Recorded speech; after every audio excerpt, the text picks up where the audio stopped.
Okay.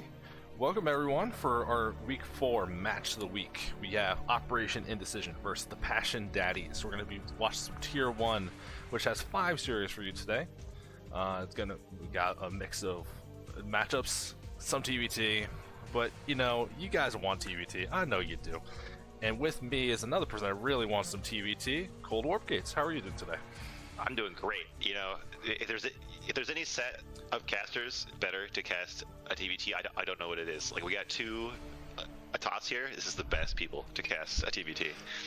Oh yeah, it's just gonna be swell. I can't wait. It's gonna be exciting.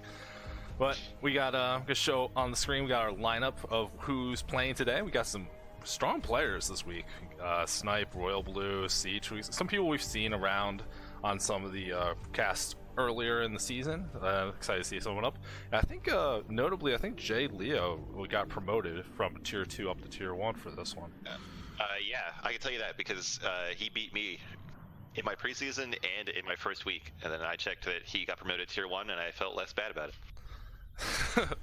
Well, what a monster, and I can't wait to see what that match is like. So it's gonna be some exciting. We're gonna get into our first game, so let's get started with that. And the map pool this week was very standard. We've had a lot of like weird ones here and there, but like this is like what? It's Fighting Spirit and Match Point in the Way of an Eddy, like super standard stuff. But we're getting to that first game, and it's gonna be one of the TBTs. You know, everyone wants to see it, so let's not even have people wait. In the top right, the red Terran, we got Shamtu, and in the top left, in the blue Terran, we got Death Star. So, I know Death Star. I still am like super proud of this guy that he's climbed up. Last season he was Tier 2 up to Tier 1. Like, just a really strong player. Shamtu been around our little scene for quite a while, and everyone knows that he's quite strong. Any ideas who you think is gonna win? Well, I have never seen Death Star play. I know Shamtu is pretty good. I know he's been having trouble playing lately because of the whole end of the world thing, so we'll see how that works out. We're seeing in the chat, TBT best 9, not a chance. This is regular season. It's best of 3s. I would never voluntarily sign up for a best of 9 TBT. I mean, it's a fun matchup and I like it, but no, not a chance. We'd have to have a sleep break halfway through that series, like an 8-hour okay, let's rest up. No, we just gotta get Flash in there, like that ASL where he just speed ran his group. Oh yeah. So we're not seeing anything weird just yet. Just no like forward racks or anything. I don't think that you're gonna see anything too traditionally weird, because I mean, it's like this map, easy to take a third. It's something you could split vertically if you want to. So I'm curious to see, like, I think it's gonna rely on these guys having a different build order to really see that first diversion on if something weird's happening. Yeah, I think you're right. I think we see like 8 Raxes and things like that on maps that people don't play as much, just because they aren't as comfortable getting into a long game. But on Fighting Spirit, everyone has this experience on this map, so they're gonna feel comfortable just doing their most standard builds. Yeah, well, I mean, I don't even know what standard is for TVT. I feel like this is the kind of matchup, like I hear it from people, I don't know how super true it is, but you don't get to play it a lot on the ladder, and when people play on ladder, they're probably not in the mood for a 30-minute game, so they tend to do a little more cheesy and aggressive things. Yeah, that's fair. I've seen that on some streamers that I watch, like Genjin and stuff. Like, they just hate TBT. Well, you can already see Shamtu respecting the cheese a little bit. Check the center real quick just to make sure it isn't some kind of proxy play. Yeah, that's actually a good move. Like, it only delays your scout by like a couple seconds, and you just feel so much safer when you check the middle. And he still gets in here before the Marine spawns, so that's a pretty good move for Shamtu. Yeah, seemingly very mirrored builds initially. Well, I was gonna say that Shamtu stuff just seems slightly ahead, but the guys, both the guys pulled out of the gas. They're building that first factory. Like, it doesn't seem like there's any big divergence just yet, so we're gonna see where it goes from here. Yeah, I feel like most of the divergence in this matchup happens after the expansion. I feel like you're so safe. I feel like getting that unnatural up, provided that nobody did like an 8 rags or anything. Well, I think it might be like if you keep guys in gas if you're rushing for a tech, or I don't know how popular it is if you just did like a gas expand rather than doing like this early factory stuff. A little interesting, we saw Death Star bring his scout back, and now he's moving it towards the third base. I'm a little confused by the movement there, but I mean, it's not really going to cost him anything, although I think he could have kept the SCV in the base for a while longer. Yeah, well, yeah, let's see if he does anything with that. Probably just going to leave it there, you know, scout the third time later, something like that. Yeah, and both players taking a CC on the low ground. Like, we're literally just watching a mirror right now. Oh, yeah, exactly. Although I do think, I'm curious if it is a little bit different because of the spawn locations that the expansion for Shampoo is so close by air, relatively. If that actually would make a difference, maybe Death Star doesn't need that. It involves drops a little faster or something like that. Yeah, that's definitely possible. The natural on Fighting Spirit is pretty friendly to drops. So it's definitely something that a Death Star could play around. A couple of Marines at the front expansion for Sham 2. SCV gets in, sees the CC, but doesn't get to the ramp, so he isn't going to be able to move up and see anything. Although, fortunately, like I was saying, these guys mirroring their builds quite well. Just, again, that first siege tank, no one going for early vultures or anything. Sham 2 actually starting the second siege tank a little bit ahead, so even though we're seeing the same build, Sham 2 does seem just slightly a little bit cleaner and getting things a little faster, but Death Star is up a couple workers, so I'm curious to see like where things are being cut just this little bit here and there, where this is, difference is coming out. Sham2 being pretty brave with this poke out here. As long as he doesn't commit to it, I think it'll be okay. But I guess he has one more Marine than Death Star. Let's see what that adds up to here. Well, that tank got the first shot off, so Death Star gotta be careful. In risk of losing tank, but with the SCVs here to repair, I think Sham 2 should be doing okay. But cleared out all the Marines, so it gets a little bit of value. Needs to be careful now, though. 2 tanks versus 1. What is Death Star doing? Moving so far forward, but definitely gets the kill. That's awesome. See, if this matchup was like this all the time, I'd be fine with it. I like this like early action. I mean, we're calling this early action? Just walking forward and poking around a little bit. Look, we gotta take what we can get, all right? Huh? You're not wrong. We're seeing Spider Mine's finished for Sham 2, and both players working towards their armory, although Death Star quite a bit faster to get it, because I think he skipped that upgrade as fast as Sham 2 got it. So, gonna get that weapons upgrade lead a little bit ahead of Sham 2, but nothing tremendously big.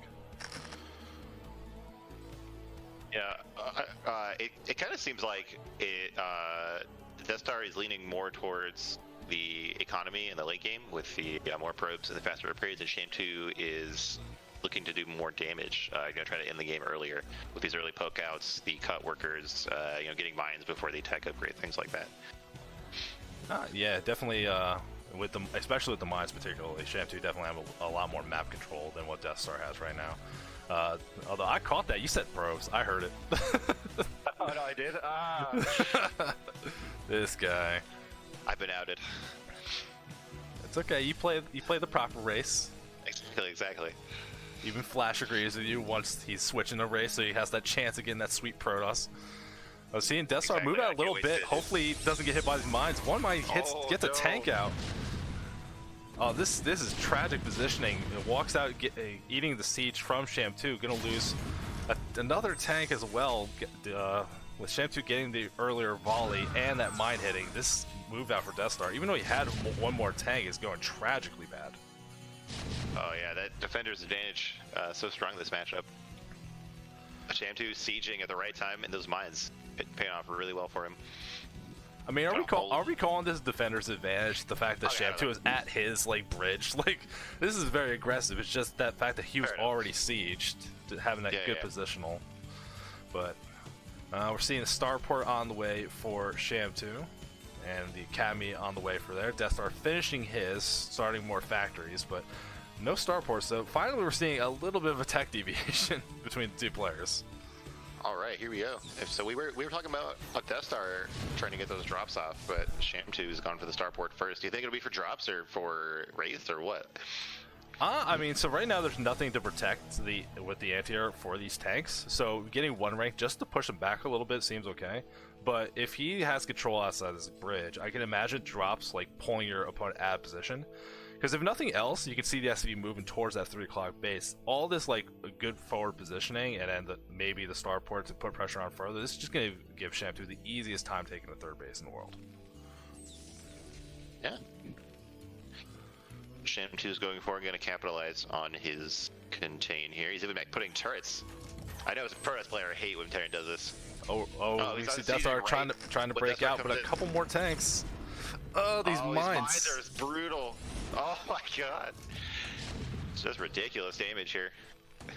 Yeah, actually, Sham2 fighting without the siege mode here, just because he's so far ahead as far as what is available. These 2 tanks in siege mode not being able to fight back at all. They're just getting repaired. Oh, no. Wow. Oh my god. The SCV is unrepairing this tank. Taking it down, so a Death Star has broken out, but there are more units on the way from Sham2. I mean, all this effort from Death Star, he's been taking a couple bad trades, losing a little bit more each time, so even though he's broken out a little bit, you can see now down on SCVs and down on unit supply as well. While Sham2's like starting to set up this turret ring also outside of the space, he's mined up the third that Death Star might want to take. So he's going to have a real good beat on what's going on. He can really plan around this 2 base. And here's that Wraith that came out from the starport just to put pressure on these siege tanks and force Goliath to be made. Not bad, not bad.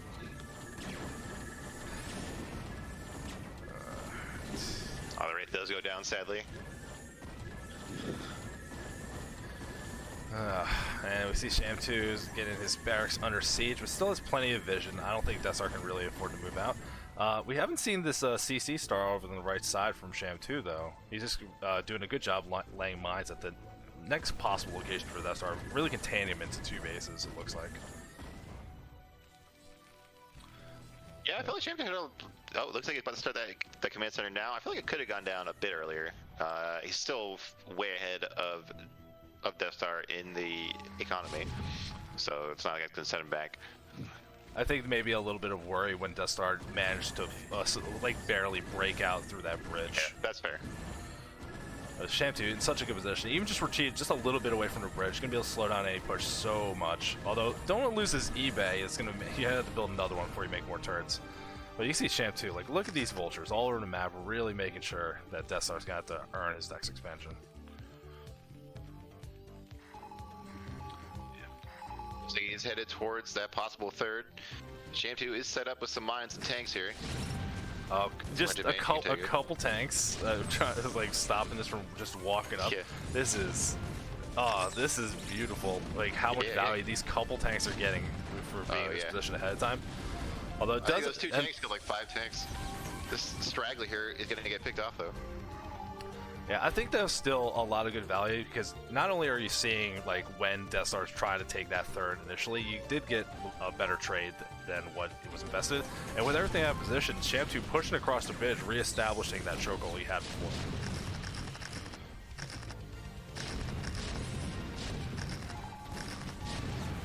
I feel like these units from Death Star on the third, they could have like done a surround on this contain, or maybe put some pressure on Sham2. It looks like they're just gonna hold on to the upper ground. Right when I say that, he on siege is nice. But he does start a command center. It looks like he's gonna float it out there. Yeah, it looks like he's just gonna lock down that third base position, try to get himself back in the economy game. Although he's up on workers again. Yeah, I think that's okay the way he's playing this out. We did see the science facility get finished for Sham2, but hasn't started that next weapons upgrade yet. And we're actually seeing a pretty noticeable factory difference from Sham2, up to his 6 already, and adding on a third machine shop. So having that third base earlier, gonna get his gas economy going further, and actually getting more buildings, just a little bit ahead of the game every step of the way compared to Death Star, which is just try to force a couple fights that just didn't work out so well. I'm also just like looking for like the little things right now where you can see like, imagine like you're gonna get into this big late macro game. Hold on, while Death Star tries to break out again against these couple siege tanks. Actually getting a little bit more done here, having a little more punch to the push here, and actually doesn't lose a lot during the thing, but here comes a dropship in the main of Death Star, couple vultures, no reaction from Death Star. Let's see how much SMEs get killed here.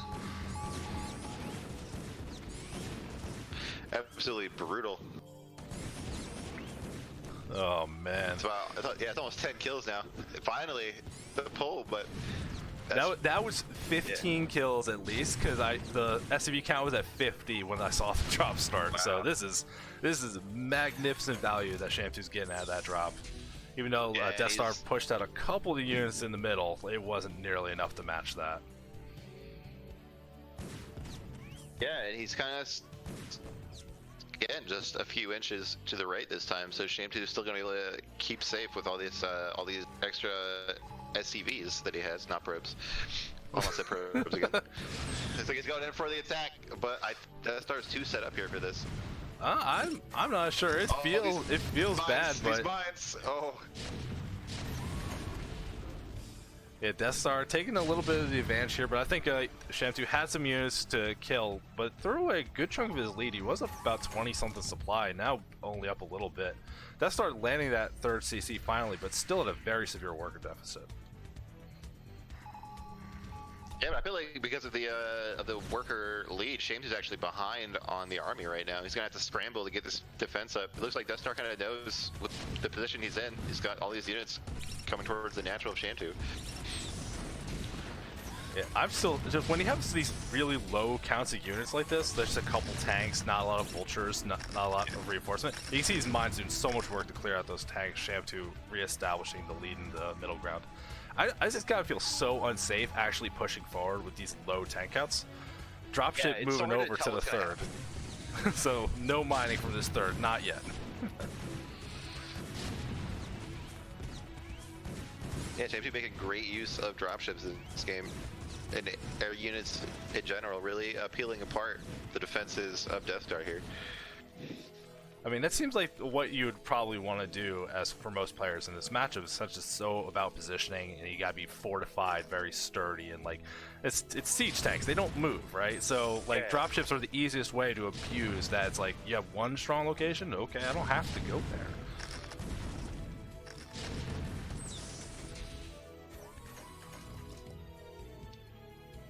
Meanwhile, we are seeing a couple, just lots of tanks being made for Shamptoo, a mix from tanks to vulture from Death Star. Looking like he's trying to establish some kind of stable ground in this middle area, but needs to get some good damage done. Although he has climbed way back in that worker count, about even again, so Death Star way better on keeping his worker production up, even though Shamptoo's been in the better position in the bulk of the game. Like Shamptoo is making some aggressive moves towards the third of Death Star, but Death Star's coming in with a big group of vultures. Gonna try to lay mines all around these tanks. Yeah, this move out from Death Star actually got a lot done, more than I thought I was going to. A couple tanks trying to move up towards that third area, but vultures and their mines are gonna try to get something done. Mines not quite getting engaged with these tanks, and a couple tanks trying to fight out, but I think there's just too much here from Shamptoo. Death Star's gonna have to retreat back. Yeah, the SCPs take out a tank at the third of Death Star. I just saw the end of that, and that's always a good feeling. Man, I really have no idea like who's gonna come out in these fights. It's like one volley completely changes the fight. Yeah, well, during all these like drops and little skirmishes, didn't even notice that Shamptoo's +2 weapons is finished. That's a critical upgrade for siege tanks in this matchup. So, actually, very heavily favored right now until Death Star matches it. But his is only halfway there, so he's got quite a while. He needs to, I think he needs to consolidate a little bit, just be defensive, really hold that third base. Because you can see right now, there's SCVs up there. They're not even mining because just with so much hectic stuff happening, it's hard to keep up. Exactly. Meanwhile, seeing SCV going to the bottom right, looking like Shamptoo, looking to take that next space, but still needs to build workers. Death Star's still up on workers somehow. I know, he's lost like 30 workers this game, and he just keeps catching up. Truly the epitome of, hey, when do I stop building workers? You don't. You don't. You just keep building them all game. Another fight in the middle here. Looks like Shamptoo has the advantage this time. We got a dropship though with a couple vultures. I'm sure that's really good, just kind of like in the same way that zealots are good, that you can just drop them in the siege tank lines. Although that dropship doesn't even care, going straight for the main. More SCV damage incoming. Yeah, here we go. Even more SCVs about to fall for the Death Star while this fight's going on in the middle. A couple of vultures coming back this time, not pulling the SCVs quite yet. Actually stopping the movement. Making it hard. You actually can't even drop these because there's not a landing zone. So it gets the vultures back in time. This is actually going to go pretty okay for Shamtu, where it's not going to kill as many SCVs as it used to. Still getting value out of forcing all those units back, allowing to grab more land in the middle of the map. Looks like he's moving towards the third again. Ooh, taking out these tanks with some nice mines. Yeah, meanwhile, we do see the +2 weapons for Death Star about to finish, but Death Star tapping out. The unit supply does make sense for what it was, but he really held on through all that aggression quite well. Oh, yeah.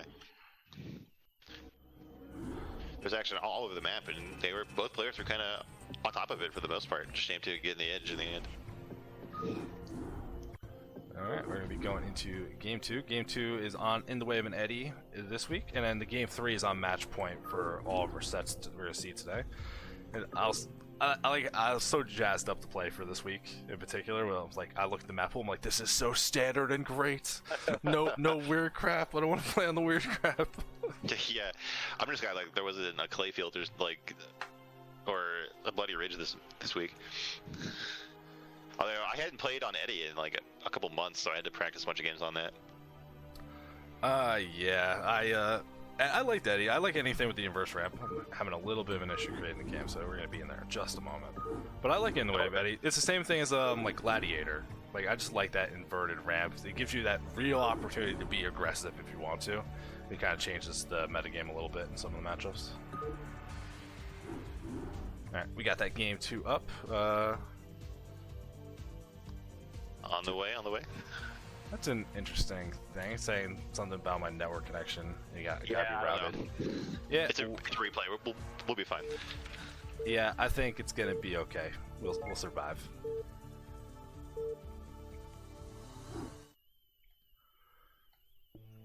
All right. In the top right, we have the blue Terran. That's Death Star. And in the top left, we have our red Terran, Shamtu again. And complaining about the splits, although not terribly bad, so I think he'll survive. Yeah, it seems like he'll be just fine. Whoa, try 24. These guys live in the same house? Oh, look at these guys, and they're unaffected by quarantine internet. Yeah. Oh man, must be nice. I've actually been thankful that I haven't had too many issues, because I play on Wi-Fi for all the stuff I do, and I could definitely see it. I split a house, and I could definitely see a really reasonable excuse for, holy crap, what is happening? Oh yeah, definitely been some pain on that end. I've heard a lot of people complain about that. Alright. Everything looks normal again, getting those depots down.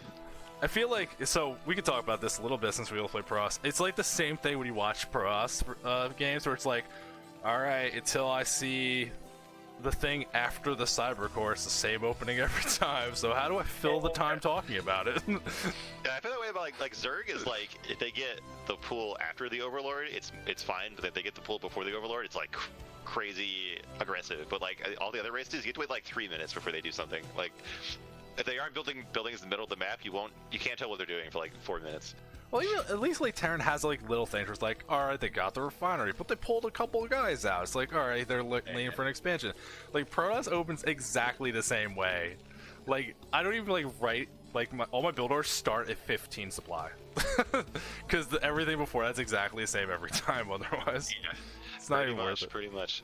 Although, we are seeing a difference. Shamtu not getting a gas. I'm not sure if it's going to be like a CC first, or... Well, he's got the barracks, so I guess not. Yeah. But I guess maybe just some kind of gas to expand.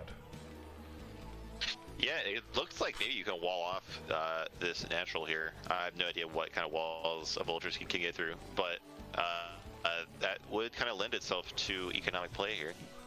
I mean, we also did remember, we saw in game 1 that both players went for that same kind of opening where they got that one factory, but they both went straight tank. No one got that early vulture to be aggressive. So that might be like adapting a little bit to what he saw from his opponent in the first game, where it's like, he doesn't build a vulture anyway. This is much less risk. And the SUV getting in, seeing the timing of that first factory, so he knows exactly what he's looking for here. And that CC starting for Sham too, although with Death Star getting that first scout, he's going to get that full seeing of when the CC starts, see if there's going to be what he's going to do when the factory actually finishes. Yeah, I'm interested to see what kind of reaction we see here. I know Lisa and I casted a bunch of tier 2 TVTs where like one player would early expand, the other player would try to go for like a 2 factory push, and it just wouldn't work. So I kind of want to see what the response is here. Well, we do see Death Star. He pulled the guys out of gas. I'm starting to build a mineral bank, so I wouldn't be surprised if he is going to just accept the loss and go for his own expansion a little bit later. And while we're waiting for this game to really ramp up, we're seeing Snipe planning to not cast his game. Your games are getting casted, buddy. You're in tier 1. Yep. There is no hiding from the shame. This is part of the league. Exactly. Exactly. Trust me, I'm looking super... air quotes, looking forward to watching my games because they were a goddamn train wreck. Justice is blind. We all have to be judged. No, dude, like I played PvP and I got hard build order loss choices on both games. Yeah, I felt bad. Yeah. PvP is one of those matchups where like you either look like a god or you look like an idiot. Like there's no in between. Like you make like the smallest mistake and all your goons die or something. It's like, oh well, all right. Well, spoilers for game 1. It's gonna be idiot. We see Death Star moving, moving forward, and he's got that vulture, but with the bunker up and actually 4 full Marines in there, there's no way that vulture's gonna be able to run in and get anything done. Oh, yeah. So we're gonna see, like, Death Star has that reign of the map. There's no like factory units to really contest the stall. We're adding on a second factory for Death Star, not rushing for any kind of drops or anything, but he has all this like map control. What is he gonna do with it? Is really what I'm looking for. Yeah, we'll have to see. Looks a very measured response right now. Not going too hard in any one direction. Again, researching mines is the first choice from that machine shop, so I think that makes a lot of sense given that he already has stuff out. How the hell did this SUV get past all this stuff at the front? Oh no! They're so beefy, man. You might make it. Oh, I don't know if he's gonna make it all the way to the base. Oh, no, the wrong way. There we go. I can't believe it got that far though to begin with. Yeah. So that kind of says to me like Shamtu's like scared of what his opponent can do here. He's trying to get these workers out to see.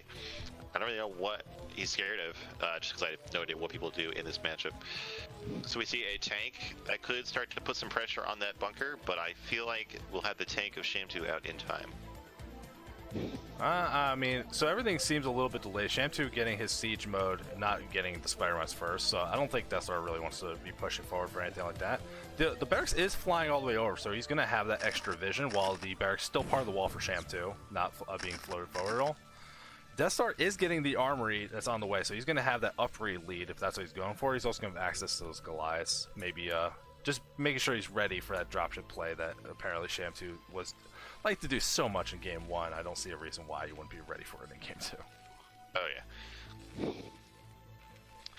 feel like Shamtu is content to just kind of concede map control for a while, just take advantage of his economic advantage here and just pump out some units. Probably go for, I would guess, for some kind of push later if he's going over to 3 factories.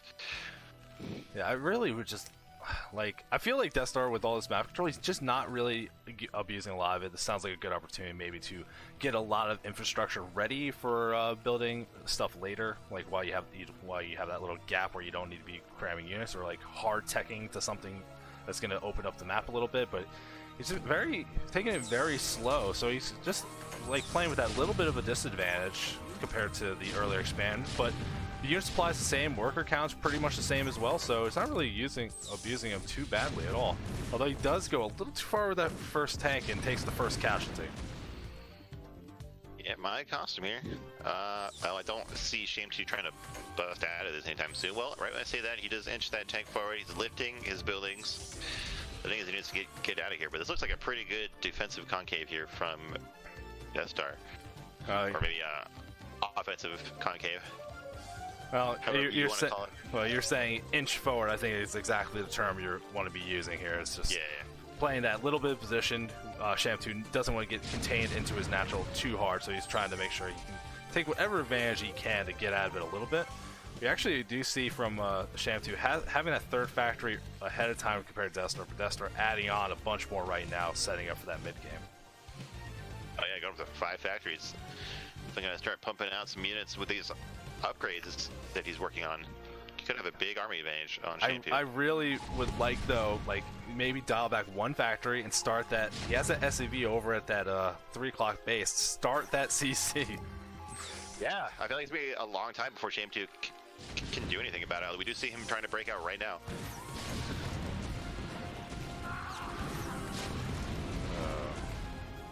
I feel like Destar is getting the better trade out of this one. Well, we see more tanks alive for Shampoo now. There's more like tanks around for Shampoo, but what's actually in the firing range is always the thing, because more tanks doesn't mean anything if you have to take 70 damage to walk into firing range. And you can see right there, Destar getting a free shot off there, basically 2, and actually kills a couple tanks for pretty much nothing. I like this landed eBay here, just like intimidating him with this building right here. Yeah, actually, I don't mind landing the eBay there if it was like a little bit further. Maybe it was gonna like bait a shot from the siege tanks or something. I wonder if there's any kind of like cool tricks like that you can do, but I guess not. I think I'm like thinking too big brain about some really silly stuff in this matchup. This is not a silly matchup. This is like playing like super like strategy at its core of I have a position, I'm gaining money, like I'm inching forward. But we do see that CC finally gonna start from Destar, a little bit underway. We're seeing a lot of factories from Shampoo actually going up to 7 now. So I wonder if he's really prepping for like a big 2-base push once that +1 weapons finishes of his, but that's still a whiles away. Yeah, we just see a ton of factories up for Shampoo now, so he keeps pulling ahead of Destar in that respect. What is that? That's 7 factories now? To be 5 of Destar. Yeah, but I don't think you can actually support 7 factories on 2 base like this. I think that's a little overreaching. So I'm curious if he's setting up for later and just is thinking he's going to be able to break up and get that 3rd base. I'm not really sure. No, the tanks of Destar are able to kill these depots, and maybe even the armory, possibly, of Shampoo. I did not think about this aspect of the map. That's pretty brutal. Well, this is going to force Shampoo to make a move soon. You can see him getting the vultures ready, pulling a couple SCVs. So he's trying to move forward and break out of this. But this siege tank spread from Destar, this is like a perfect horizontal line. Everything's walking into a kill zone. And that's a GG. We're going to pretend it's on Ally Chat. I have no idea, but we're going to benefit of the doubt. Exactly. I bet that happen all the time. So Destar evens that one up, getting that early position and then not letting it go. So we're going into that game 3.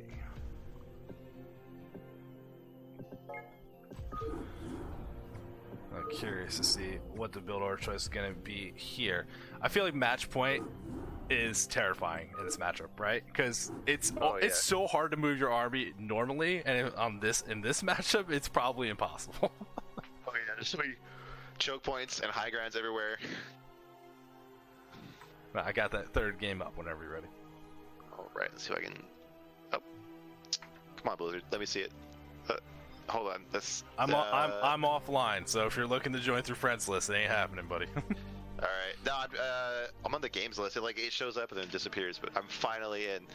There we go. All right, we did it. I mean, I do appreciate that BNet took all the liberties of making sure it's like, hey, you remember what the internet and like finding games was 20 years ago? We're gonna still give you a little bit of that too. Exactly, keeping that authentic experience going. Absolutely. So in the bottom left, we have Destar in the blue, sticking to his guns, same color every time. Shampoo choosing brown this time in the top right. Wonder what the color, like brown? Why would you pick brown? Whatever. I think that's not a great color for Terran. I think there's certain colors that match the races, and brown. Yeah. No. Yeah, I feel like red and blue are like the best colors for Terran. I think white. White looks crisp. Oh yeah, yeah, white's not bad. So I'm curious to see if there's gonna be a thing, especially like with this map in particular. I think of it like the first thing I'm thinking is like the same way like Pro Us. It's so good and easy to like do proxy gateways. There's such a good spot up at that by that mineral third. So like if you're gonna do like an 8 racks or like some kind of early pressure, or just even like a proxy anything, there's such a good spot for it. Or like the proxy like factory, you can do that like down in the like what is that, like the 7 or 1 o'clocks, like just a little bit off the north, like that one weird base that's out of the way and impossible to take. Yeah, the like little rusty base. Yeah, the little garbage pity base. Like, all right, you need one more base. We'll give you one more base. Looks like both players are so far sticking to the same standard play they've been using all series. No crazy barracks in the middle of the map. Yep, it's the same thing we've been seeing, and the same thing we've seen in the other games as well. Sham2 a little, just that tiny bit ahead on everything. The refinery just a little bit earlier. The SCVs has just a tiny bit more money, so don't know what he's doing early. Maybe it's just a better split or something.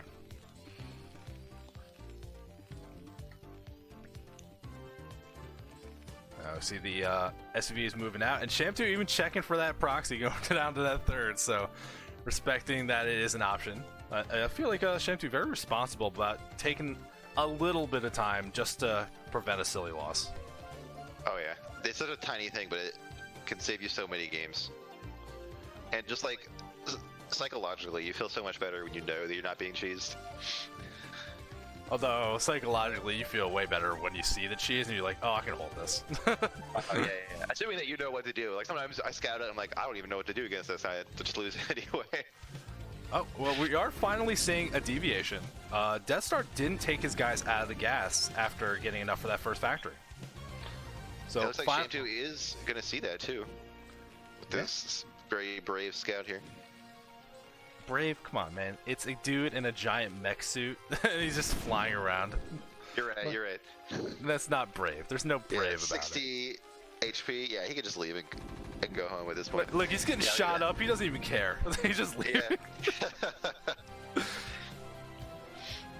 The Sham2 building these couple Marines, moving a little bit forward just to secure that natural area, but has that full idea that the gas was being mined for a long time, but unfortunately didn't see like a second factory getting started, didn't stick around to see if it's going to be like a starport, so it doesn't know what that gas is going to be used for, but he knows it's going to be used for something.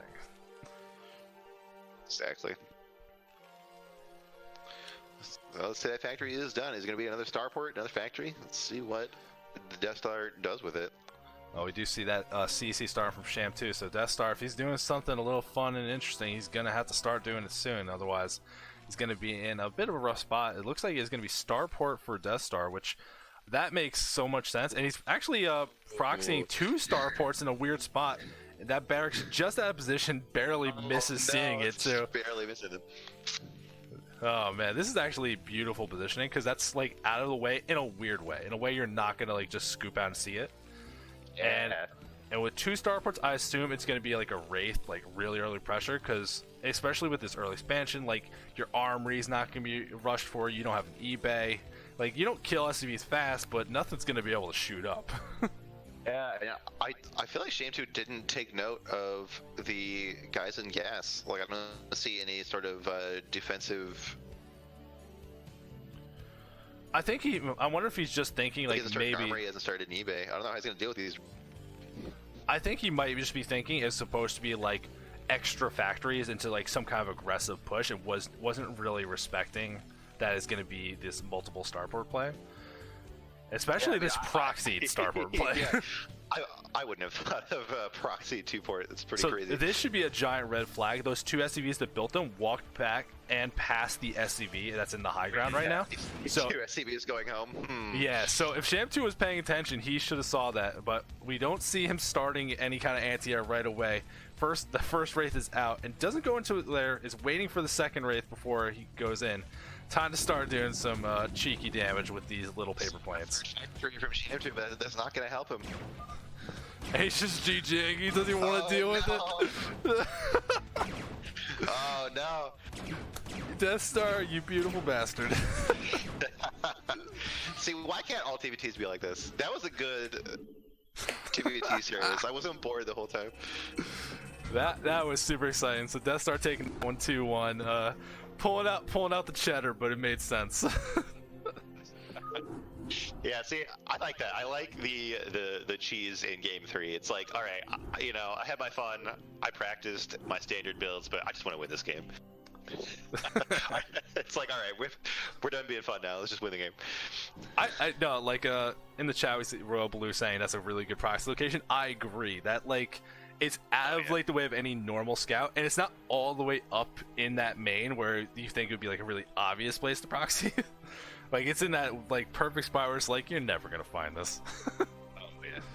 That is brutal the way that one worked. But don't worry, we're going into our next sets, and it's gonna be the dude that doesn't want us to watch his games. It's gonna be Snipe for Shobu. It's some PVT.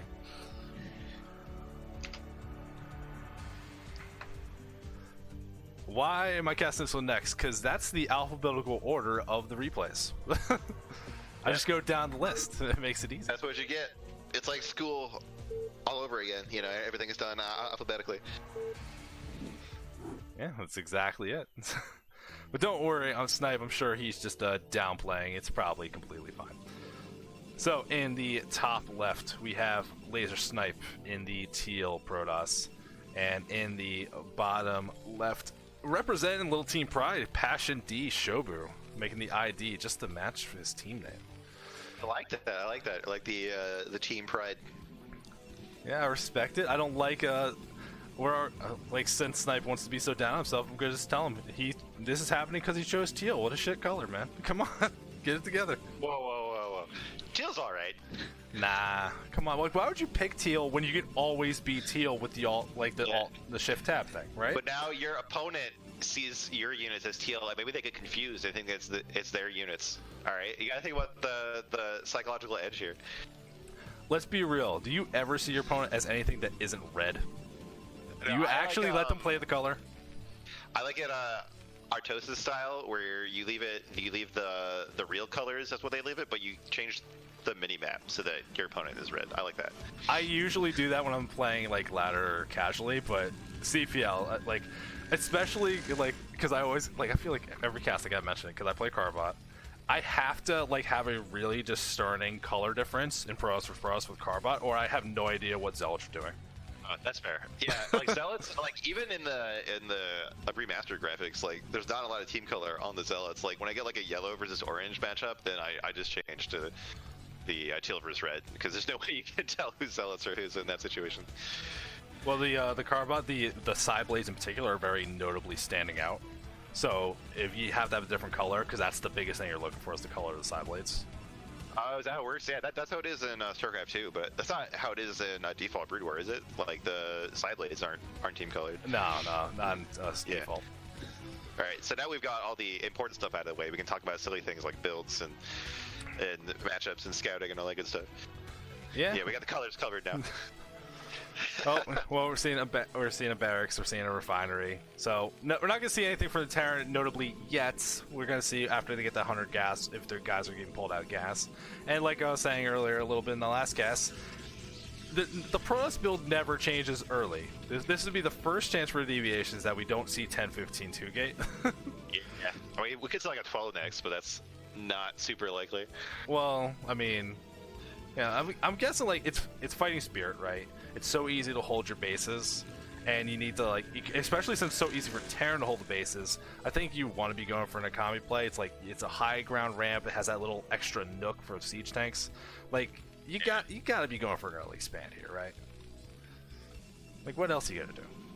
Yeah, we do see a Zealot first from Snipe here, but I feel like Shobu has set up his base like just perfectly to micro around any kind of Zealot aggression. We'll see how it goes. Looks like he read the mind of that SCV correctly and sent his Zealot to the right base here.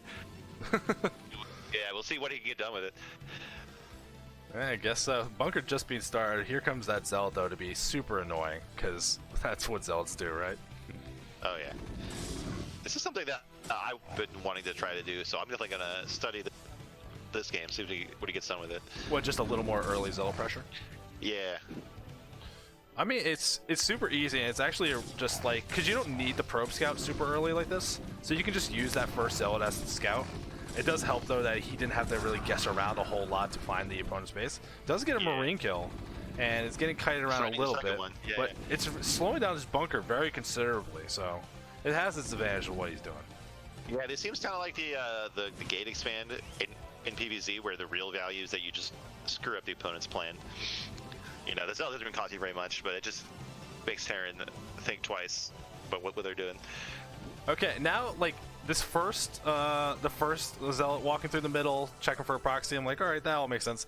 I don't know why he's doing it again with these dragoons. Like it's you gotta be sure, man. You gotta be sure. Yeah, well, this dragoon walking way forward, actually taking hull damage. What is happening? Snipe, get it together, man. Snipe, come on, man. But a little unfortunate, takes some hull damage there, has to back off. The range about to finish, so maybe just a little missed time thinking of when he's going to get there. The Vulture getting in here, though, but there is the one Dragoon blocking the ramp, but gets that full vision of the Nexus, sees how far along it is, and should know that it was just gateway, expand. There's not going to be a lot of units of pressure, so you're going to have whatever choice you want to do as Terran, which is going to be getting that CEC and then going into whatever mid-game you want to go for. Yeah, we seem to be going up to 3 gateways in a row pretty fast. Maybe he's intimidated by the late command center from Terran here, but I don't feel like Terran, with, you know, when he went for Vultures first, he's not going to have a lot of potential to kill Protoss for any time soon.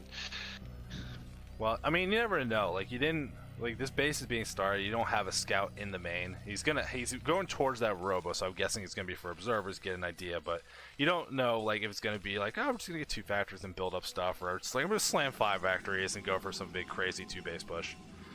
So it's, until you get that observer, you don't feel truly comfortable right now. Oh, but believe me, I know that feeling. Every Protoss knows that feeling. There we go. Yeah, the observatory is being started, so we'll have observers on the way soon enough. So important in this matchup to get that observer in the base, get an idea, how many factories, is there an armory, is it upgrading, are they working towards the science vessel, and all these kind of indications that let you know what the terrorists plan to do a couple minutes from now, maybe not right away. And we're actually seeing for Shobu, since he has so little knowledge about what's actually going on, getting that early missile turret up that front of the base to make sure he's going to be safe against any kind of DTs or weird stuff.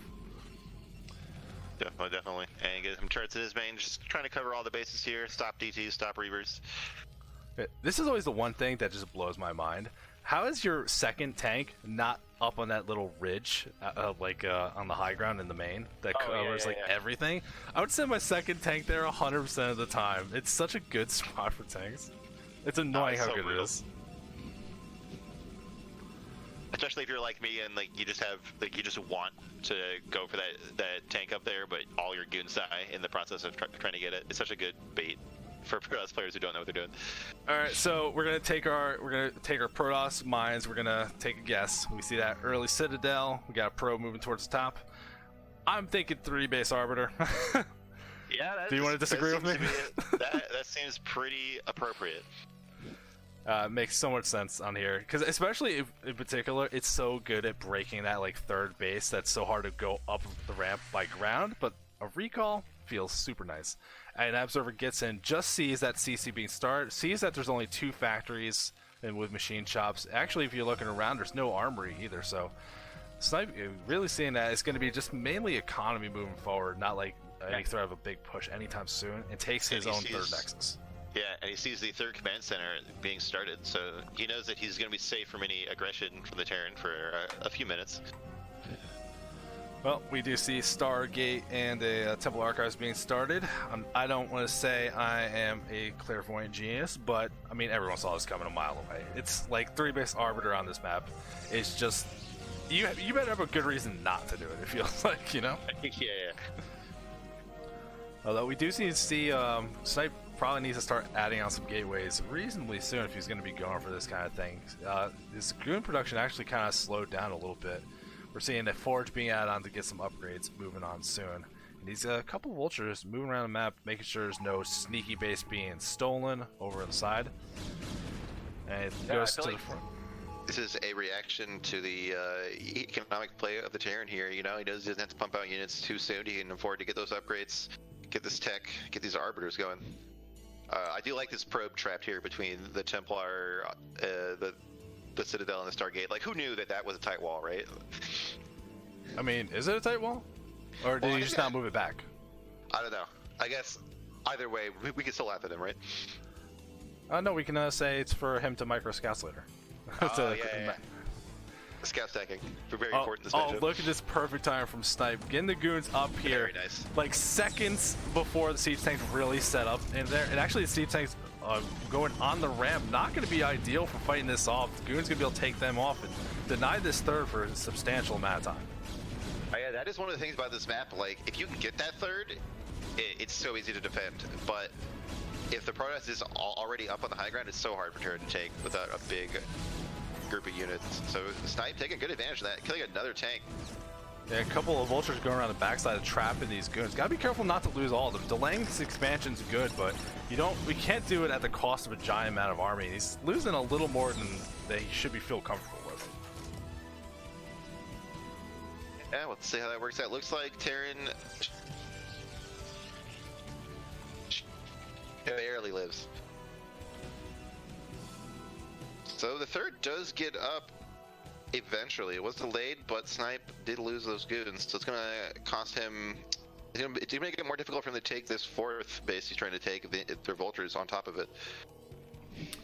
I mean, it was delayed a little bit, but yeah, you gotta, like, it's the fact that it's now 3-base to 3-base. Snipe starting this next one. The mines at the ramp, there's no mine to deny that next nexus, but the mine saw the pro move up, so Shobu has the information that the next base is being started.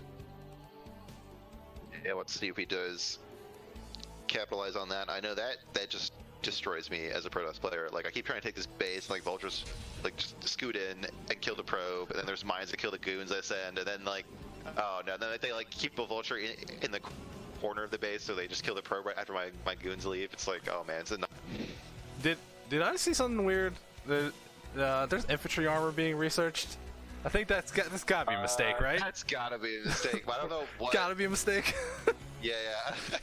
No, you gotta keep the workers alive, man. You gotta keep the SCVs alive. I don't think that gives armor to the SCVs though. So even for your meme, I don't think it does. I don't think it does. We'll find out. See, this is what we can get away with as a Protoss player. We don't even know how upgrades work. Yeah. So that Nexus being started for Snipe, and actually already setting up the couple cans. So even if the vultures want to move in later to try to deny that, the can's gonna be able to repel that quite easily.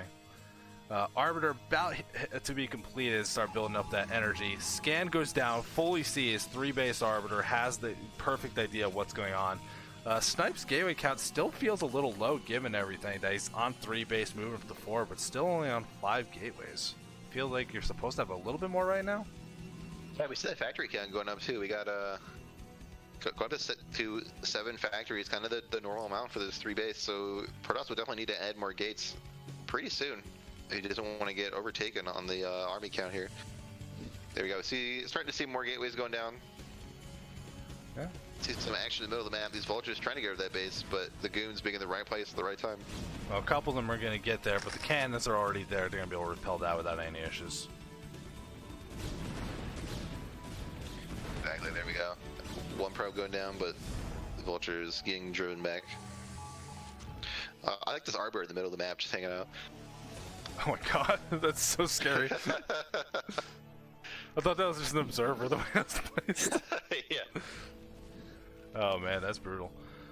So we do see gateways finally being added for Snipe, going up to this 8 gateways now on what is now going to be 4 bases. Plenty of probes. Although actually Shobu still up in workers, so Snipe been cutting corners a little bit here to get everything set up for what he wants to be doing.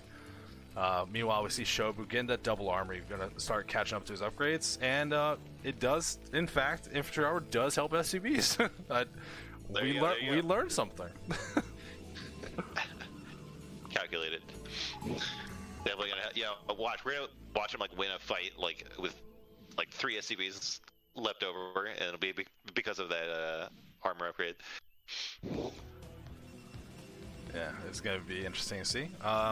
We have casted, this is our second game of the night. We're casting all of Tier 1, so we got 5 series tonight for everyone. There was 6 scheduled, but 1 did unfortunately have a walkover. So we got plenty of action though. Seeing another, we got a couple arbiters on the map. We're starting to build up that big gateway unit. I know, like, there's a, like, when people play this matchup, they're always doing, like, the stuff that makes sense. It's like, hey, let's get a lot of gateways and get arbiter stuff, but I'm so addicted to freaking High Templars that it's like, I'm always looking, so it's like, where's your storms, bro? Come on, get the storms. Arbiter trying to fly out, actually walks to a missile turret, is moving towards this third base, setting up for a giant recall. Oh, man, that's beautiful. Very well done. It's going to be so hard to get through. This time he should take out this base. These zealots distracting these tanks down here. Yeah, and actually with that depot wall on the other side, there's not even a chance to flank this out and make it even harder. He's going to have to fight his way up that one ramp. Looks like the command center will go down. This army, this group of units from Snipe should get cleaned up. Oh, well, hold on. The command center gets repaired. Oh, no. Snipe getting baited into taking fights he probably shouldn't have. He could have had the goons all the way at the top side of this and just killed off the CC without a problem, but gets baited going south, getting killed by some of these tanks, and actually this recall is not gonna kill the CC. That's unbelievable. Oh no. Absolutely brutal. But don't worry, here comes the reinforcements. Depot wall has been rebuilt. See if he can force his way up there. Yeah, only +1 weapons, but so many zealots here right now. We see Shobu trying to move out with these vultures. In the way. The goon blocks the choke there. Finally, the zealots get on the tanks. I think the third might be done for this time. Seems like it. Actually, Shobu's got to be careful. These zealots are very far forward, and they can start doing some pretty good damage to these tanks if he doesn't pull back and be a little more careful. There's not a lot of vultures to buffer him. Meanwhile, a couple of the reinforcements get called out by Snipe. I heard a defense matrix. I don't know where it was though, but I heard one. I don't see what. Yeah, let's see where it went. The command center is still alive, despite all of this action going on.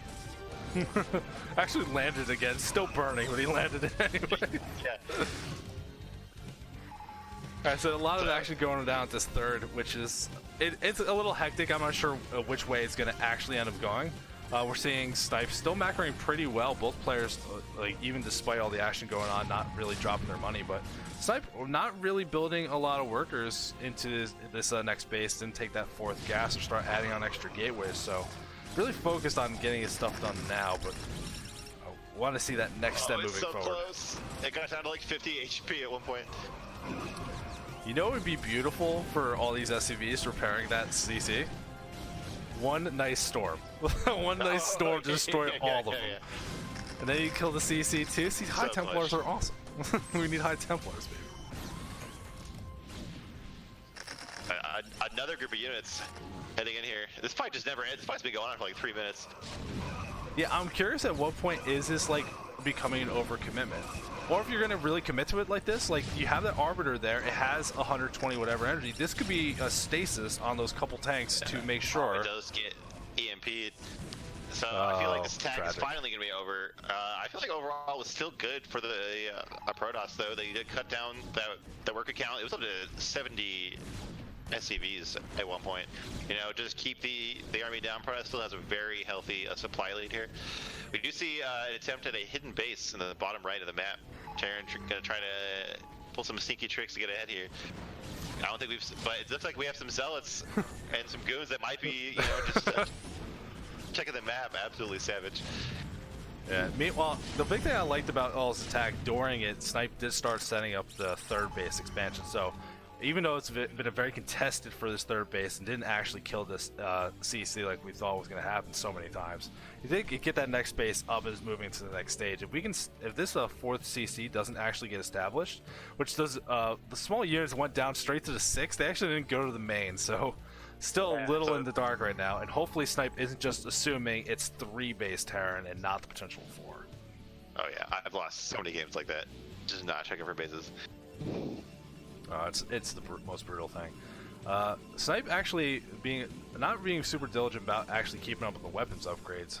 So only a one attack here. Arbiter coming through, big recall on the third again. We're really putting that pressure on. The mine actually gets drug into a couple tanks, so that's going to mitigate half the defense here. And again, that supply depot wall being extra helpful here. But let's see if this fight goes the same way as before.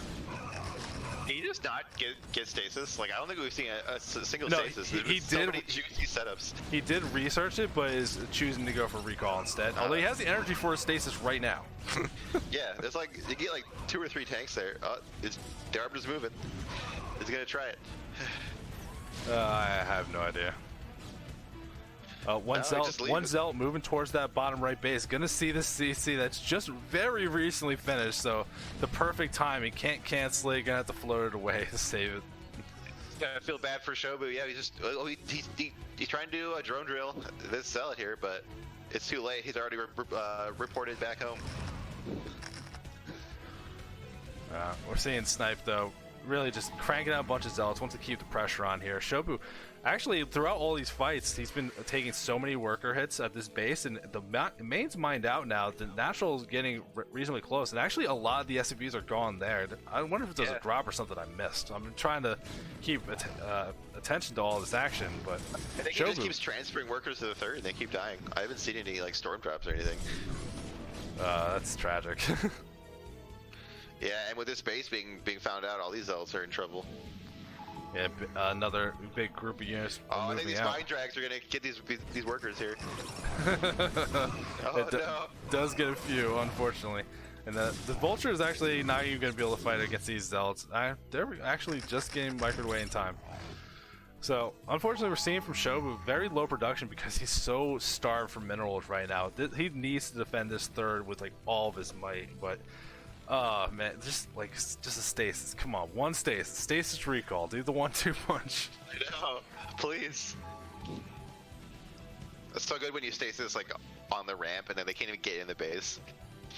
That feels so good when you pull that off. It's going to be a rough situation though for Shobu to get back into this game. He's got a long road to go, and he's going to have trouble establishing that CC again because there's goons waiting at the 6 o'clock where it's trying to play to. He did just EMP an Arbiter that was set up to recall, although now there is a second Arbiter headed in here. Might see get another recall on the third base unless we can get a very clutch EMP here. Here comes that recall. No. So more stuff hitting this third. D-Matrix on a tank, but there's too many Zealots. That's not enough to keep that one alive. We see one Templar, but I think he got EMP'd. All right. A good game from the first one. Snipe acting like he's playing like garbage, but that didn't look like garbage to me. I was gonna say, it seems like he was pretty solid that game. Yeah, I think it's that tactic where it's like, oh, I'm so bad at this game, and then the game is like really good. It's just like that self-depreciate. Although now we got that next level meme that that SCV Armor 1 might have saved the SCVs and actually saved that CC multiple times while they were repairing. Exactly, dude. It's clutch. It's the new meta. Meta's a strong word. I'm gonna call him meme. Infantry Armor 1.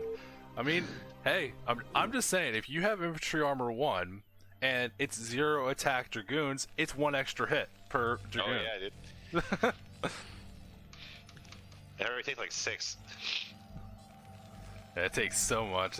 It's gonna be even more.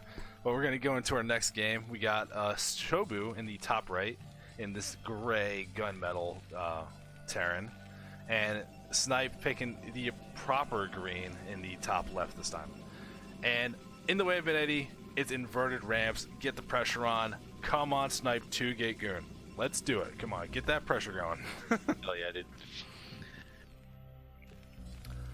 I mean, I feel like that's something I love too much, and like I shouldn't expect top level players to do it, but you know what? A man can dream.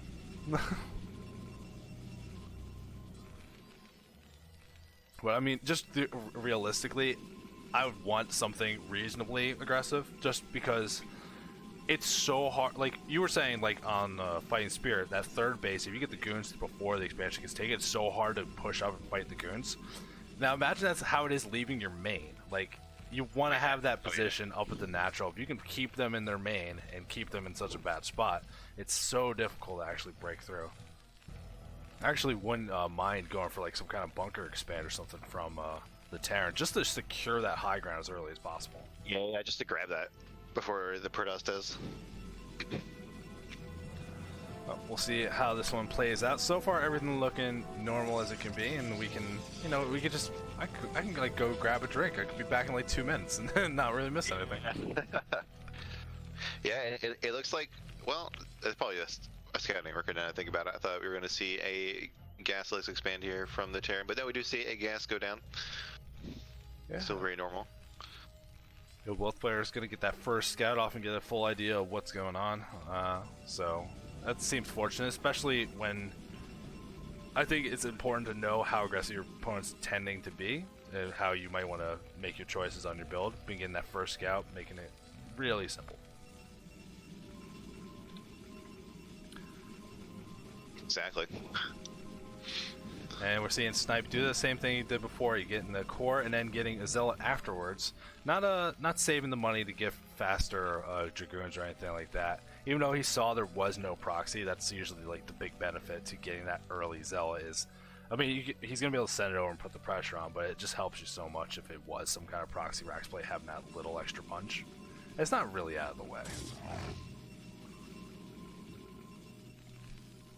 Yeah, that Zealot is on the march again. Looks like Shobu did see it this time, so I mean, I don't really know what you would change when you see Zealot. You just kind of have to micro around it. Yeah, it shouldn't be anything particular. I don't know if this is the building placement. I know there's like stuff with the depot and the racks and like the buildings, but I don't know if it actually works between the CC like that to have that micro hole. But we're seeing a couple Marines up at the front and the SCV moving forward. I think it's going to be starting that bunker, and I think it's going to look very similar to the game we just watched before, except this time there's a probe to help this Zealot out a little bit for the fight. But there's 3 Marines here already and a couple SCVs. I think you give this one up. Yeah, I think the bunker's going to get done before you can do anything. Yep, it seems that way. And we're actually adding on the second gateway from Snipe. A little going for that 10-21 kind of. It gets you enough goons to put pressure on, force a big amount of repair on the bunker until tanks come out, or notably siege mode comes out more than anything. It's going to give you a lot of robustness to put pressure on this natural. We're actually seeing a couple of the Marines moving pretty far forward to push back this Zealot. Although getting caught a little bit, this is unfortunate. Loses one of them. Yeah, this goon making all the difference here. We'll scare back these units, but we'll force them to run back to the bunker. And killing off 2 of the Marines there, definitely more than you would want to lose as a Terran here, because you don't want to remake those right now. Especially against this aggressive build here from Snipe, you know, it's going to make it that much easier to kill the bunker or even just run past the bunker if there's only 2 Marines in there.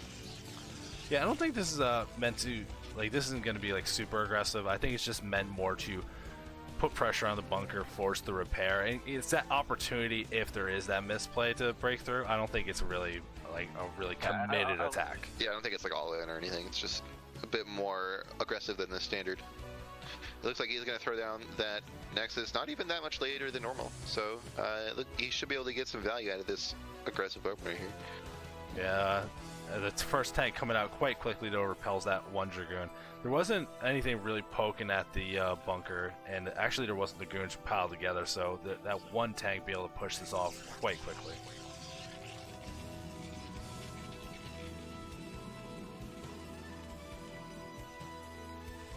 See, no siege mode started yet. Still a decent chance for your toss to like snipe this tank maybe. But I guess there is a second one coming up with the bunker and 2 tanks. Probably it's just time to go home. We'll see what he does here.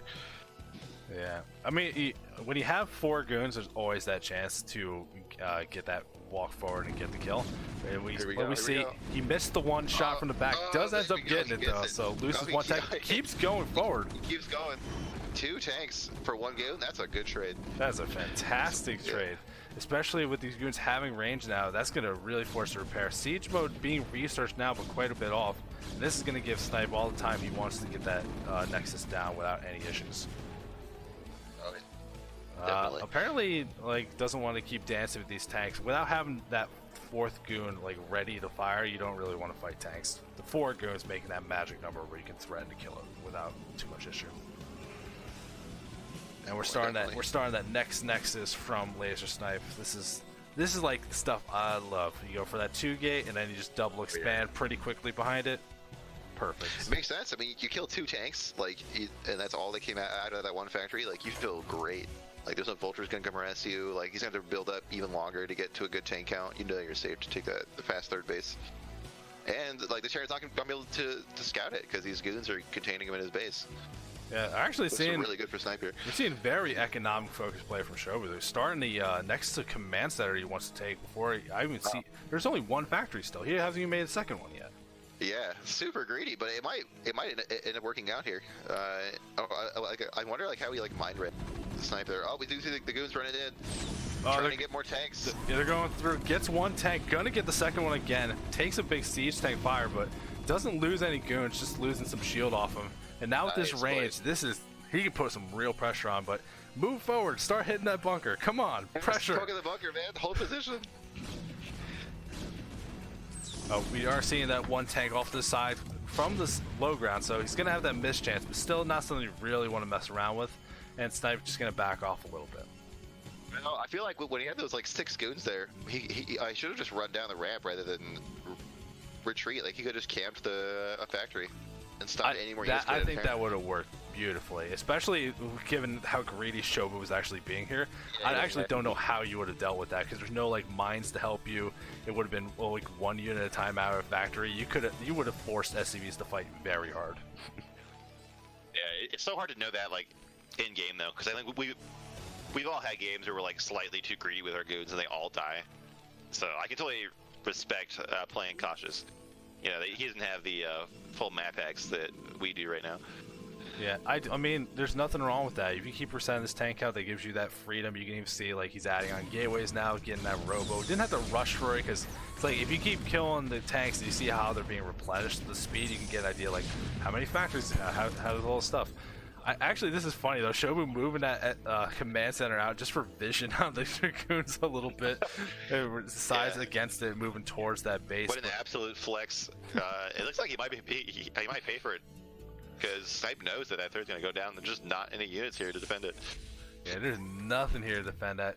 Moving us a little bit forward, but there's just not a lot of tanks, and this CC going to get repelled without too much issue.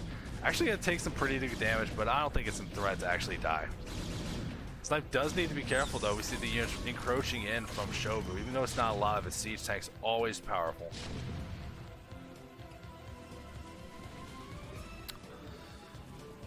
Meanwhile, from Snipe, we're seeing Citadel Doom being started. We got that 3rd base up, but we didn't take the 3rd gas just yet. We're moving another probe down. Hopefully, it's to take a 4th Nexus.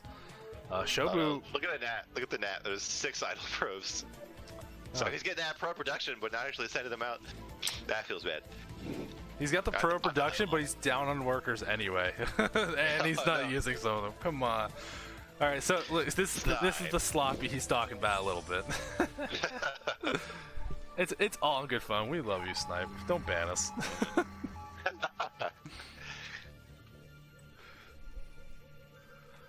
We do see that Shobu gets that base down, even though the CC is damaged. They're just gonna start building a comp set at it. Snipe's starting his 4th base of his own down at this bottom left side. And we're seeing a pretty big explosion of factories moving up for Shobu. So he's going to be on 3 base economy, starting to build up his infrastructure to macro properly the way he wants to. Upgrades are a little behind compared to what we saw last game, but given how he had to defend some of these openers a little bit, I can understand that. Arbor check is started. Yep, I mean, every map's an Arbiter map, right? Yeah, man, yeah.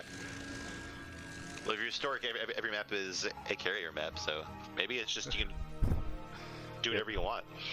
Yeah, 4 out of 5 maps are carrier maps. Exactly.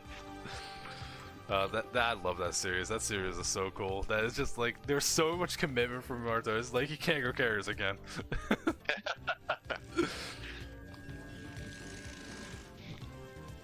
No, that's fantastic. Snipe still hasn't taken that third gas though. And if you're gonna be moving into like arbiters and getting your tech up, I feel like you would want to take that earlier than Snipe actually did. Actually, taking the third gas along with the fourth gas at the same time. Yeah, you're gonna want every drop of gas you can get when you're making arbiters. Like they're so expensive. All that tech is so expensive. Yeah. Meanwhile, we're seeing the +1 upgrade for Shobu nearing completion. We're starting to add on the stuff we need for the starport, so I think it's going to be that science facility. Keep the upgrades going. Which Snipe started his weapons upgrade a lot earlier this game than last game, but when we saw last game, Shobu was at 3-1 before Snipe started his +2. So hopefully Snipe has a little more focus to keep up on the Forge a little bit, because even though it's not as critical as it is for Terran, it's still very helpful, you know? Oh yeah. It definitely makes a difference against all those Terran units. It shaves off a few hits, makes them die that much faster, and you need like every second, because otherwise you just get obliterated by all these stacked siege tanks here. Yeah, unfortunately we saw Snipe trying to get an observer in the main to Shobu, but he walks right into a turret and doesn't actually get any vision, so has no idea about the factory count, armory count, any of this kind of like info that lets him know what his opponents are really trying to be up to. Yeah, the setup here on this like this high ground between the net and the third is so strong for Terran. I didn't really think about that before, but like this is so scary for Protoss. Yeah, we're actually going to be seeing a little bit of fun stuff from Shobu. A dropship on the way, actually just completed now, then start work towards science vessel. So we might see a drop because there's like no observer in that direct path between the two mains. So a drop right here might catch Snipe pretty far off guard, especially if he has all these units forward in like the middle of the map, like you would most of the time. Dude, it looks like this dropship's headed towards the bottom left. Oh man, so what you could do is like you could put the tanks like on the low ground here and then spot the high ground. That could be pretty brutal for Protoss. Oh yeah, that's gonna be able to shut down these cans that are help defending, because right now that's the only thing really making this a pain for the break with just the vultures. But these couple tanks are gonna make all the difference in the world.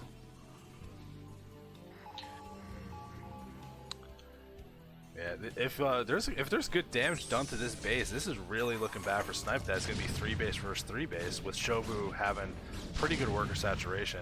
All the ports getting pulled off that base right away, so production definitely being shut down. We're seeing a bunch of goons move down here, but there's a lot of mines. Got to be careful. There's no observer with this, so he can easily take a lot of damage if he doesn't want to. I get so tilted by this stuff, like drops. Yeah, everyone does, man. By the way, we did get rated. Yeah, we got rated by CPL with 33 viewers, so that's cool.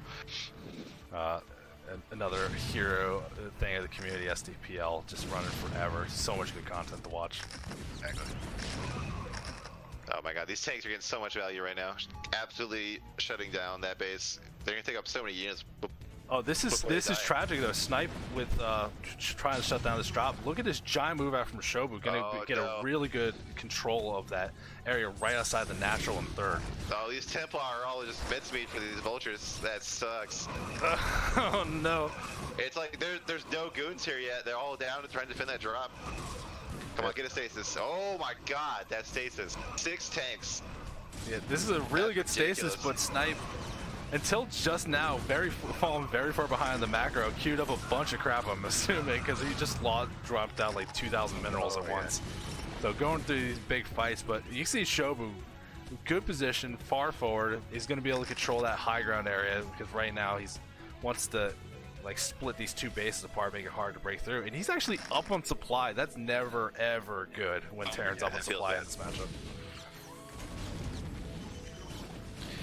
Yeah, there's so many tanks here from the Terran. I don't like this. I hate this feeling as Protoss. Like, just each wave comes out and dies immediately.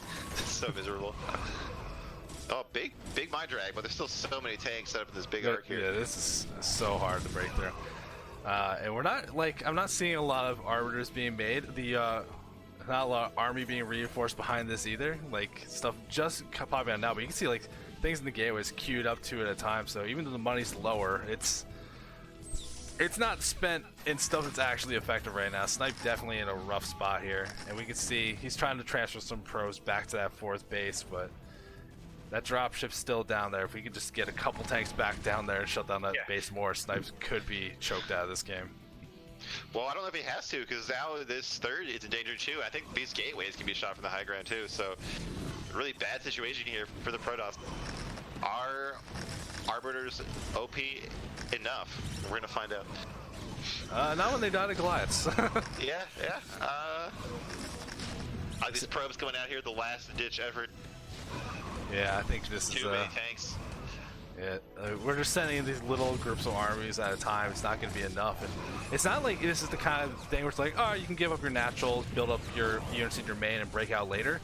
Like, you can't break out later. You're low ground main. It's so rough. Yeah. Oh yeah. And we're seeing even like the tiniest stuff, but Shobu make sure he's paying attention. There's that one tank just trudging across the map towards that fourth base to shut that back down. And meanwhile, Shobu like really just keeping up on what he needs to be doing, making his units, send him across, reinforcing the push further. He's not taking that fourth base, just being very committed to making sure this push does the job. So I wish he would start that next base, but you know what, it is what it is. Yeah, you know, if I was in his position, I feel pretty comfortable that the game is going to end soon. Just Protoss just has no chance to build up any kind of army, and there we go. A rough game for a Snipe on that one, but Shobu definitely showing that when he has control of what he wants to be doing, he's capable to put on some good moves. Especially like the reaction to Snipe pulling all that stuff down to defend the fourth. That was exactly what he needed to do. That was beautiful. That was such a big brain play. That was great. Yep, well, we're going into our game 3 on match point. I know we got raided by a bunch of people, but so we are catching a match of the week for the CPL, the Coach Pupil League. We're doing tier 1. It's the second highest tier we have, reasonably high MMR players, and we got 5 series of varying matchups. It's all best of 3s on a set map pool. This week being Fighting Spirit and In the Way of an Eddy and Match Point in that order. So we're on our game 3 of our second series of the night between Snipe and Shobu. And we're going into game 3. We have Snipe in the green Protoss in the bottom left, and we have Shobu in the top right in the blue Terran. Alright, so what do you feel about this map for this matchup? Because I hear a lot of different things about it. I think it's scary when you play against Terran, because Terran can so easily just, like in the way they spawned here, just take that right vertical side of the map. And there's like the ramps are hard to navigate through. There's so many high ground stuff that if tanks are sieged up, it's hard to like navigate through. Arbiters seem strong here, but I would say overall Terran should feel comfortable taking the bases they want to. And there's not like, it's not like a Fighting Spirit where there's a million bases to take. There's 4 on each side and the 2 in the middle, so it's not like you can just overwhelm them with a lot of extra money. Yeah, so real quick, we do see this pylon. The first pylon in the natural of the Protoss. Is this? I think it's gonna be like a 12 next, maybe. I don't know. Either that or it's just a forward gate. But this probe is going back to mine. Makes me think it's not gonna be up there right away. So we'll find out what happens. Well, another one going out. So here we go. So maybe it will be a forward gateway. Definitely still gonna parlay into a early expansion. But this is still pretty unusual. I think it makes sense though, because the walk distance, especially when you have that forward gate, it's going to be really short to get in there. And we've seen Snipe favor that early zealot aggression. Yeah. So even if he wanted to really put it on just a little bit extra, or if he wants to go like for a faster nexus, maybe delay the tech a little bit, like he can get that one zealot, get some pressure on, get a full scout of what's happening, and then know how fast he can expand and like what he needs to really have on the map. Yeah. Oh, and this probe is being a bit sneaky here, hiding, not going to scout the Terran as soon as possible. So I'm really curious to see what is going to come out of here. Well, we see things being mined. We're starting the Zealot before the Cybercore this time, and actually the pylon before the Cybercore as well. I'm curious what this is. I'm not sure. I don't know what this is. Because like I would say like if it's some kind of proxy tech, but you need to start a Cybercore, and if he was gonna like do like a second gateway off to the side to put pressure on, like he wouldn't be mining gas. So I don't really know what we're looking at here, honestly. Yeah, Sarah's gonna be real confused scouting this. Yeah, we see that course started. Still pretty late. I really want to know what this probe is here for. I hope it's not just like a misclick where you click on like the slightly wrong part of the minimap, the probe goes to completely the wrong part. Yeah, we do have to sell it headed towards the base. I'm hoping this wasn't like one of those situations, you know, where you go like, I'm gonna build the cyber core, and then you like you spend the minerals on a probe and it never builds. Oh yeah, you have like 199 minerals and it just says, stops, and you don't really figure out what it is until like a whole minute later. I really hope not. Yeah, because we see like there was a little gap between when we're building Zealous. He's actually just building another one now. You have that probe making a pylon here, but I don't think there was a reason why you needed to have the delayed cybernetics core for all this. Yeah. The bunker getting taken out. There's 3 Marines here. The one Zealot's going to be able to put pressure on, but the second one on the way behind it to help That reinforce probe's got no work. There's a citadel and a gateway going down there. Oh, don't leave the Marines there though with the Zealot. Yeah, that would be very silly. That's a weird flex. So I got it. Oh, man, he's like tempting fate with this. So going back and forth I here. do not like this choice of build for a snipe here, primarily because we saw how Shobu's opened the other 2 matches, went for getting the factory, getting the expansion bunker, and after the CC is established, he gets a fast eBay and turret blind. He did it in the first 2 games. I don't see why he wouldn't do it this game as well. And with that cyber core being delayed, this DT rush isn't even going to be as fast as it could be. Yep. Yeah, it seems like the wrong kind of gamble to take here, but we'll see how it works out. Because ETs are pretty good. Yeah. Well, we don't see the eBay started just yet, but we got the machine shop on the way. We're going to see what that first upgrade is. If it's mines, it's going to make this hard to shut down, especially since you could choke up that whole walkway with buildings if you need to. Looks like there is an SCV headed here to try to figure out what the hell Protoss is doing, but the goon should block it. Well, no, never mind. Seeing no Nexus, red flags all over the place. So we see an academy on the way. The detection will be here reasonably soon. DT is being built now, but I don't think the academy, the scans are going to be on the way immediately, but I think you can buy enough time. You see the barracks floating down, I think you can block that off and buy time and wait for the scan. But scans are always a bit less reliable than turrets. There is chance for the Protoss to eBay is on the way as well, so he's going to have plenty of detection. He's in both. Good play.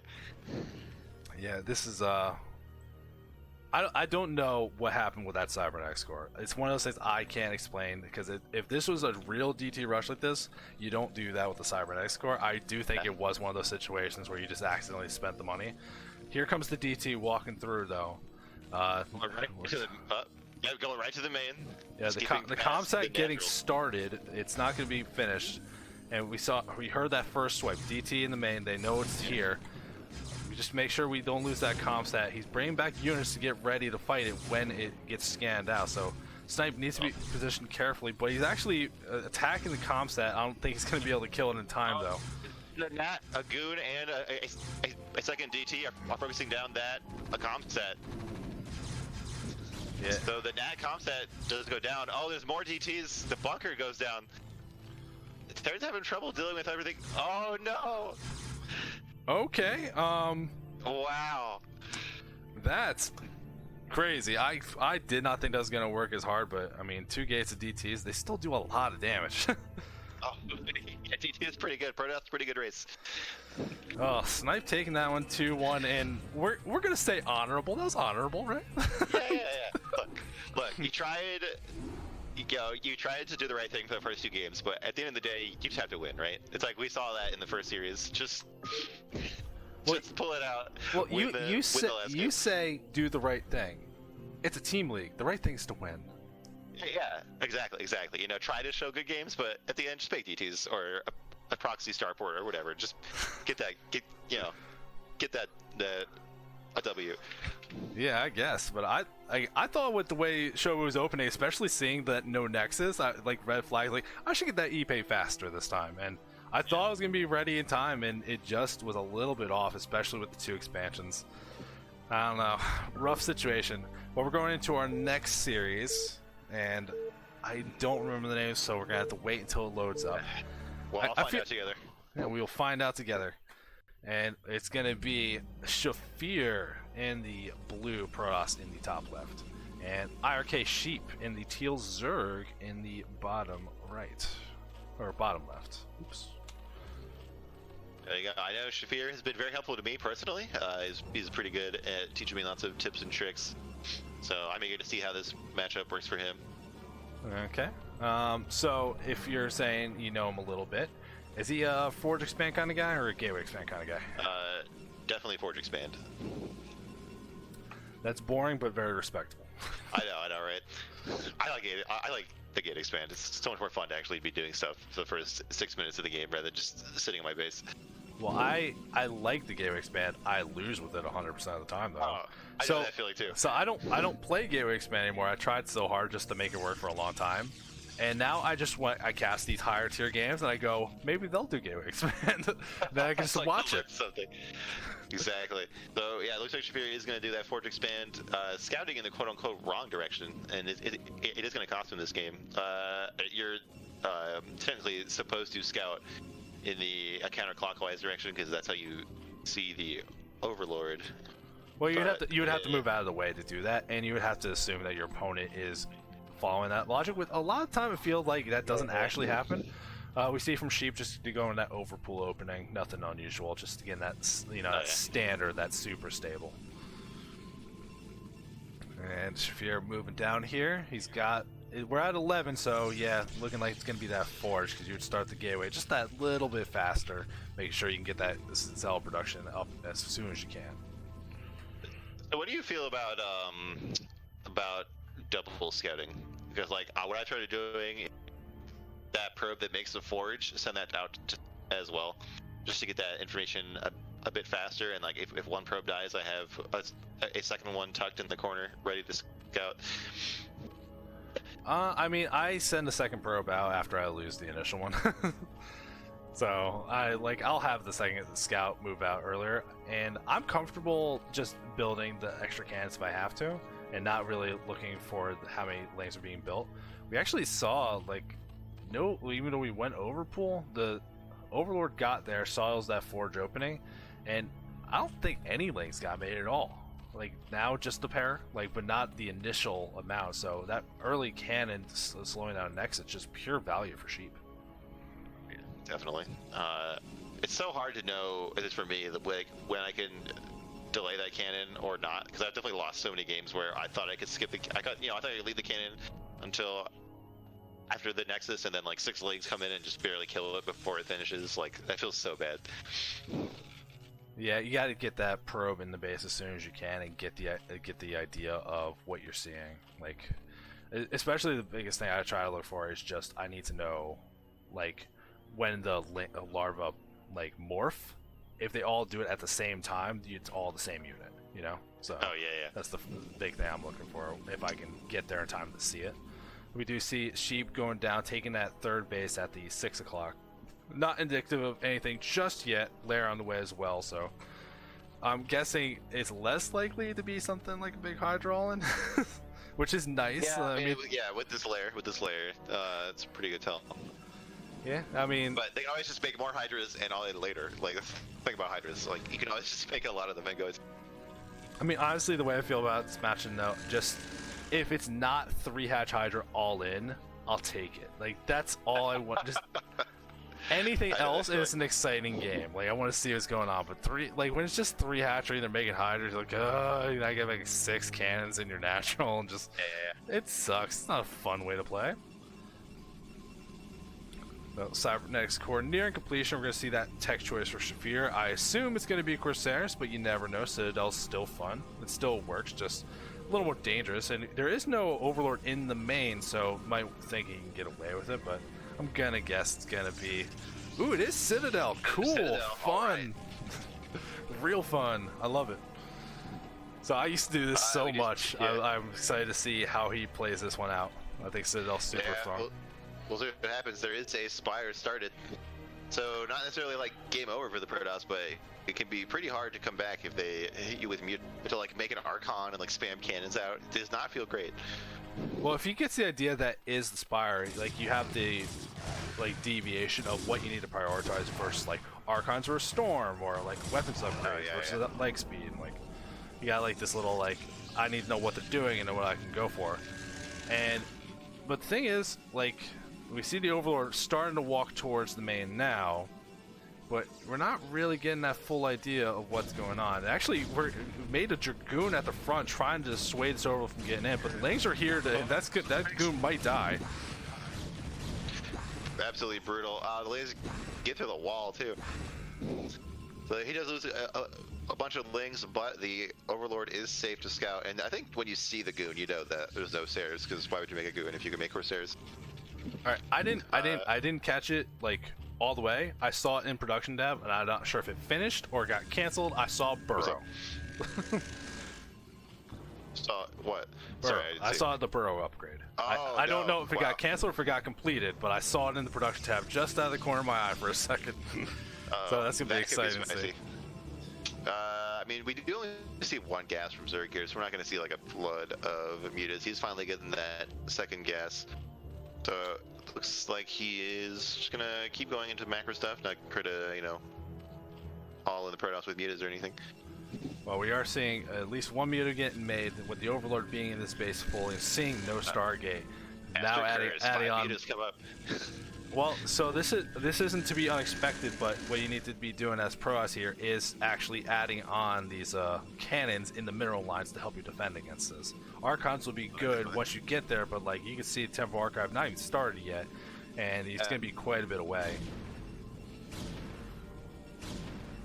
Actually, seeing a little bit.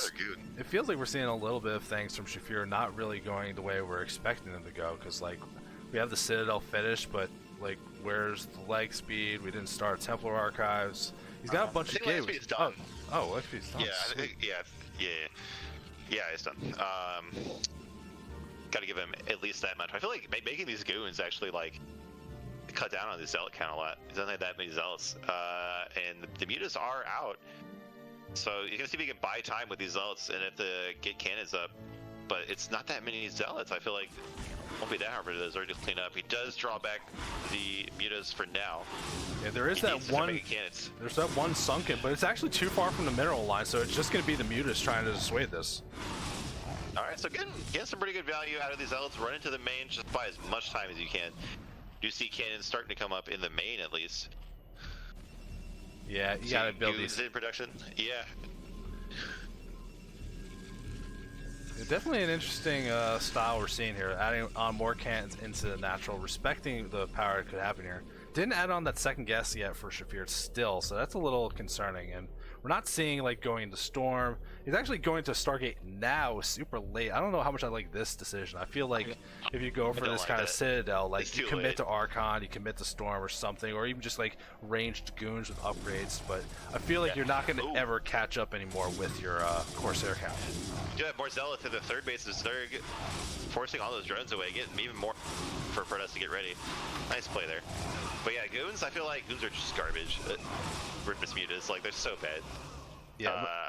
Yeah. And, See, like, even if you try to get Sarah's Scourge, will just kill them. So this is the problem we're going to run into, though. We see 11 mutalisks. They're walking across the map right now. And we spent this time. This Stargate's not even done yet. This could have been time starting Storm research. Start building high Templars for, like, Archons or anything. But you have 11 mutas, and you're going to rely on a couple of cannons and a couple of goons, and that's it? I don't think it's going to work. I think these mutas are going to do game-ending damage. It's very scary for Protoss. Especially since I think there's a big spot behind that mineral line to the left that like maybe one cannon can hit, and that's it. Oh yeah, absolutely brutal. So hard to get goons back here too. And if you even get goons back there, walk right to the main. Oh, this just be a clinic on how abusive mutas can be. This is my nightmare. The probe count just plummeting, and we have so many mutas here, and they're not taking tragically big damage. We're down to 7 out of the 11 now, but I think they were worth their wing goal. Burrow is back in the production queue. I don't know what inside the natural hatchery, so it looks like he is getting Burrow. Alright, so I guess it was canceled originally and this is being brought back now. I'm not really sure what the logic is, other than to like Oh, here comes the DT. He can just burrow the drones, not they take the losses if he pays attention. But so actually, ADT the third got 3 kills. Not too bad. I mean, look at the worker count. You don't want to be behind. You're behind 10 drones right now. This is tragically bad for Shafir. Took really notable damage from these mutas, and you can see he's starting to build up this Corsair count. But I don't like it. I feel like it's a losing battle trying to catch up now. 14 Hydras in production right now. So the Saetzero are kind of obsolete now. They aren't going to make that much of a difference. We don't see, okay, finally see some Templar in production. I think Storm research finished. Yeah, it did finish, but I feel like I felt like he started Storm and then the Templar afterwards, which you got to do it the other way to start building the energy. But, I mean, you know, these players better than me. I can't really keep judging them too much for this. But I feel that. So we do these mutas caught in the middle, but they can just fly right over. They don't really care. Take a couple of free. I mean, even there, it's just a couple goons. As long as they don't like fight on top of these Corsairs. But here comes a giant group of Hydras. There is no here. If there were storms, he might have a chance, but he just has to run. Yeah, with no splash damage, you gotta walk away from this and just try to be careful the best you can. We do see that the +1 attack for the Hydras is about to finish up. We're pretty far away from the +1 armor.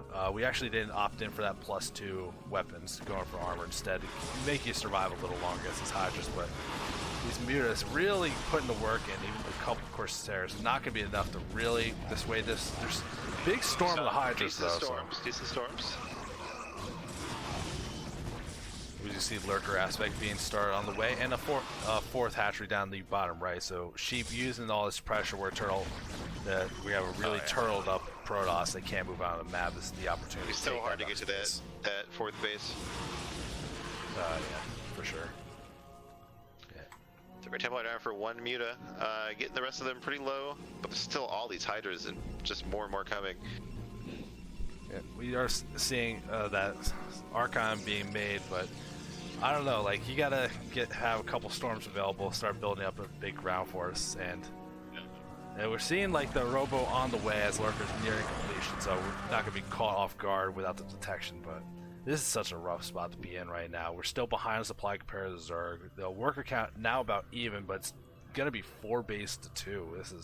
I think it's getting out of hand, and Shafir needs to get something done, but I don't know what that little X factor to get it done is. Yeah, it's just, I mean, just a pretty miserable position for the Protoss to be in here, especially with the lurkers being added. I don't think we see the goon range started. Oh, we do see a robo almost done. Yep. We're actually seeing Overlord speed done with drop being researched on the way.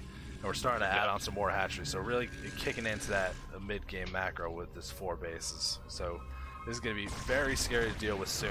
Lurkers being revealed as the DT tries to walk out. Now, how do you fight this? Because you can't walk across that bridge, not if there's lurkers there.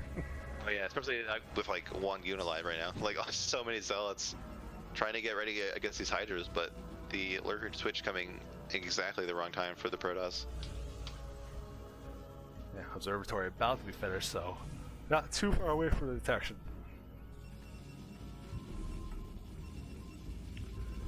That Dragoon range about to be finished up, and we're starting to +2 weapons for Protoss, but there's been no attempt at all to, like, this one Zergling spin at 12 has been there for like 10 minutes now. There's no attempt to even remotely try to take a 3rd base, and you can't even like play around on it. And we see an Overlord outside the natural with 1 single lurker just for fun.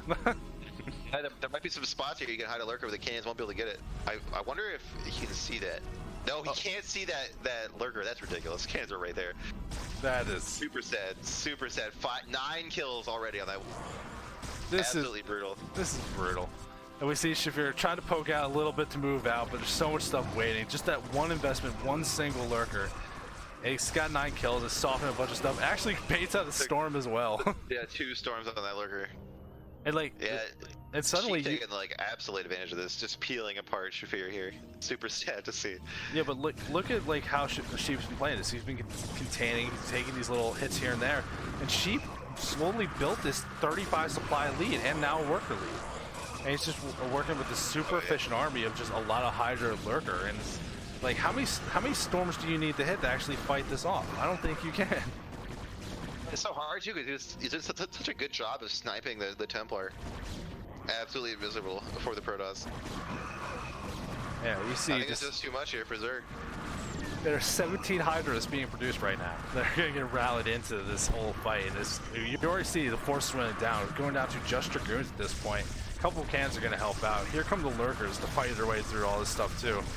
I think this is pretty much the end for Shavir. I don't know how you fight without splash damage. Oh yeah. Just brutal. The wall goes down. The goons are going down. There's just more and more Zerg coming on the way. Yeah, this is looking a little bit like a campaign map at this Yeah. point. Where it's just sending attacks just to walk them in. But Shavir tapping out of that game 1. Sheep taking that pretty convincingly. I do think a big part of that was Shavir not committing to his tech choice with going for the Citadel, but not hard committing to what you do with Citadel, and like opting like, no, never mind, I want to go Stargate. Let me go back to Stargate. Like, that's not how it works. Trying to deal with the mutas. Sure, why? Personally, I think mutas are the best unit in the game. Like, they require such like a sharp response, and they have so much power and so much. Yo, that's a take, man. That's a take. No, I'm not gonna agree with you on that one. Oh really? Fair enough. I don't even know I would call him top 5. Really? Yeah. Wow. That's a hot take. I don't think so, because like number 1's Vulture. The game is up, so we can talk about this while we're waiting for the game to get Sure. started. Whoops. Yeah. My bad. Yeah, number 1 here for me, definitely Vulture. Not a question. Defiler's up there, Arbiter's up there, Lings are up there. And then, like, C-Tank maybe? I don't know. Like, that's where we would start to get dicey about it. But there's definitely stuff better. I don't know. I feel like mutas are, like, absolutely control the metagame in all 3 Zerg matchups. Like, there's so much whacker potential. I don't know, whatever. But anyway, we got this game. Yeah, we do have this game, and this is a game with RK Sheep in the green, Zerg in the bottom left, and Shavir taking the orange for us this time in the bottom right.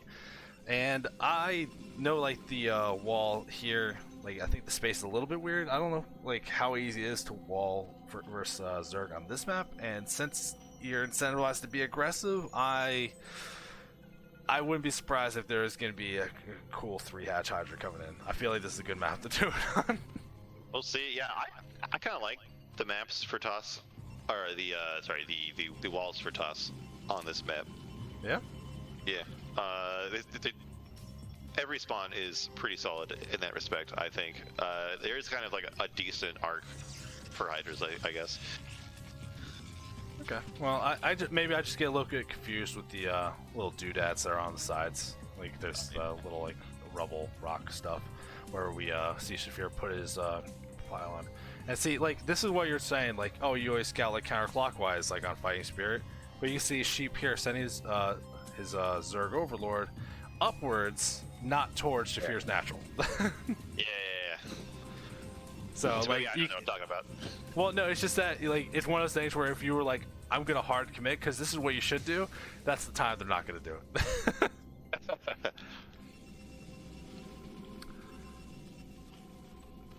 So we are seeing a different opening from Shavir. We're seeing a 9-pool. We're getting early gas, and I think it's gonna be 9-pool spin. We're gonna punish the Forge if you don't build enough cannons, and we're gonna see if Shavir can scout this in time and respond with enough cannons. Super dangerous. And it's gonna be last scout. Oh my god, absolutely brutal for the Protoss. I hate this. This is such a miserable feeling. Cheesers, man. This is cheesers right here. Yeah. Dirty Zerg. I mean, it's still a 9-pool. It is a lot of investment to get this to happen. So if Shavir can sniff this out, and when I don't see out the Zerg, I just blind cannons. Blind 1, maybe 2. So let's see what Shavir is up for doing. 1's not going to be enough to hold it versus 6 Lings, though. So he's going for 1, and he's looking like he's setting up that Nexus. Right past the probe, too. The probe's not going to see them. That's absolutely sad. I feel like he forgot that he had a probe here, too. There's like a probe like stuck by the forge, and he sent a second one up to make the cannon and Nexus. What is it's happening? Stuck? Is it stuck? Oh my god, that sucks. Are you kidding me? That sucks. I did not know you could do that. I usually put the forge down like by the little rubble here, but that's so a bad feeling. Shafir getting lucky beyond belief that she had to guess what spawn he was at because he didn't drone scout and guessed wrong. Yeah, that might save him too. Yeah, he's getting this second cannon. Looks like he did. Yeah, he saw the quick gas from the Zerg, knew what it was. Just getting this wall up. Yeah, should be okay. Yeah, the fact that he saw the gas, guys pulled out of it, no lair started, no Hydra Den. Even though he didn't see the lanes out on the map, he did add on the second can. It's about to finish just in time, but this is 6 speed lanes, and they're gonna just run right past. Oh my god, I hate this feeling so much. It's so miserable. I don't like this. I don't want this anymore. This is gonna be so brutal to deal with as the Protoss here. And you even see like Protoss right now, it's currently supply blocked. The next is about to finish, but there's no pylons in the main or anything, so he hasn't started that first Zealot. These Zerglings are gonna be in the main for quite a while doing whatever they want to do. Oh my god. I'm like having like I'm triggered right now is what's happening. Like I hate this so much. Oh man, it's so hard to deal with this. Like even like a Zealot, the speed things can just like run around it. It's so miserable. Well, we are seeing a little bit of a tragic thing that Shafir tried to go back in to scout the Zerg main. The Lings caught it on the ramp, and there's a Hydra Den, and here's a couple hatcheries. What is this? 2 hatch Hydra? Is that even a thing? I don't know, but it seems like it's gonna be fine. Yeah, I guess we're about to find out. So we got one Zealot in the main just trying to walk around and try to shut down his lanes. If you just keep Shafir busy while you're setting up to fight through your way through all this, I think that's all you really need. So this is going to be... I would definitely not expect 2 hatch Hydra. We do see Hydra starting to come out. Yeah, I'm not sure if 2 hatch is going to really get the punch you need to go through this, but he's got these couple lanes. Speed lanes are able to surround the cannons. A probe actually walks past the lanes and doesn't get caught, so the probe going to be able to scout on the map again and see what's going on.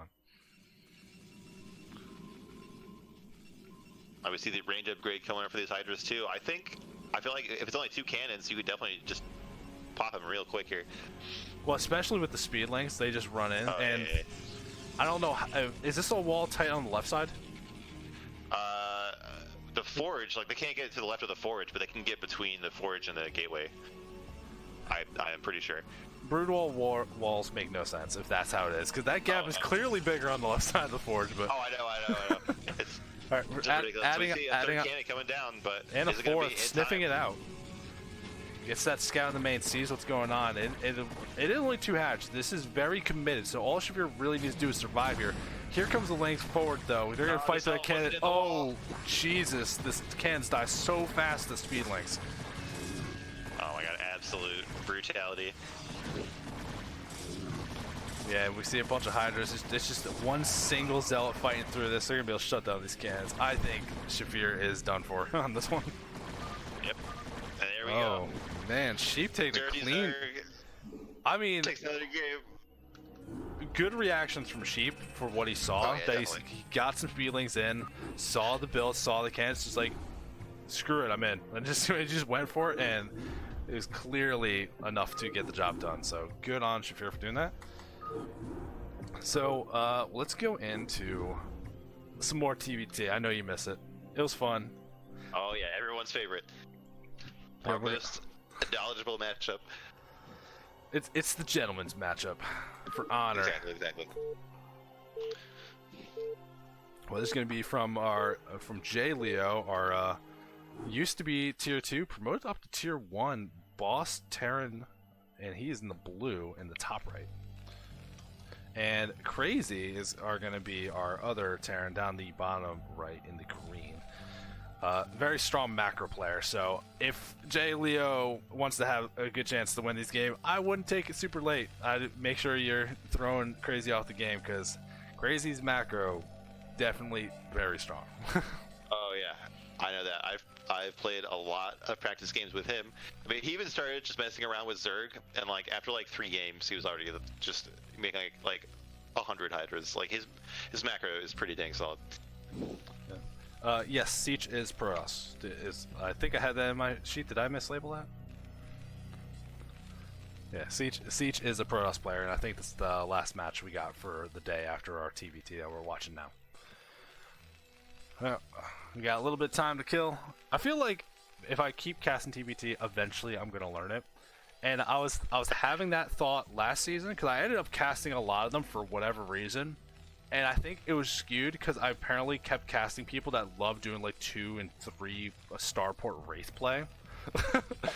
So you it's just like thought that was what it was? yeah, I was just like, or at least it's fun enough where it's like, oh, people like doing it, it's fun. It's like, no, it's not normal at all. It's just this guy. It's like there's like 2 Terrans that was their build, and apparently I just kept casting their games.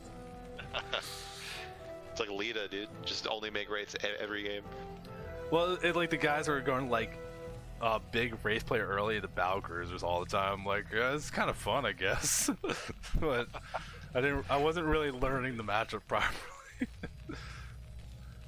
And we're seeing, just like we saw in the first series with Death Star, that it's pretty similar openers so far. There's a barracks, there's a gas, nothing crazy unusual.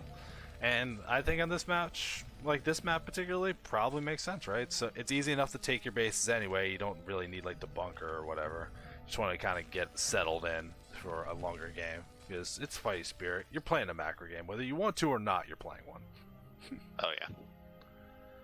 And both players going to get that first scout. We've been seeing a lot of that today, where both players just scout each other first. Yeah, definitely letting players get a good read on what their opponent is doing. Hopefully get the right reaction. Well, Jay Leo pulling a guy out of gas and then starting the factory. And so keeping 2 in there. Again, that reduced income just a little bit. Crazy going down to 1. So I think Crazy, I forget what it was. I think I saw some games before like this where we saw 2 in the gas and it ended up being a starport play. So I think that might be what we're seeing from Jay Leo, if it wasn't just a mistake on how many guys he pulled out. Interesting. Factories on the way for both players, and both players cut marine production very quickly, just the 1 for each of them. And we see Crazy actually building the second now, and has an SCV just hanging. There's an SCV in the middle of the map for Crazy, just hanging out. They just moved, and he's building a factory. Whoa. All right. Factory in the middle of the map.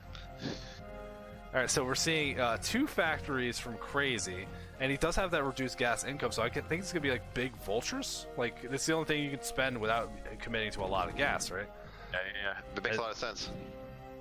Yeah, here comes that starport for Jay Leo. So very different builds already. This is gonna be exciting to see how the 2 builds clash with each other.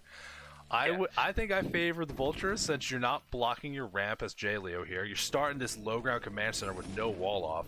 These vultures can just waltz in your base and be a nightmare.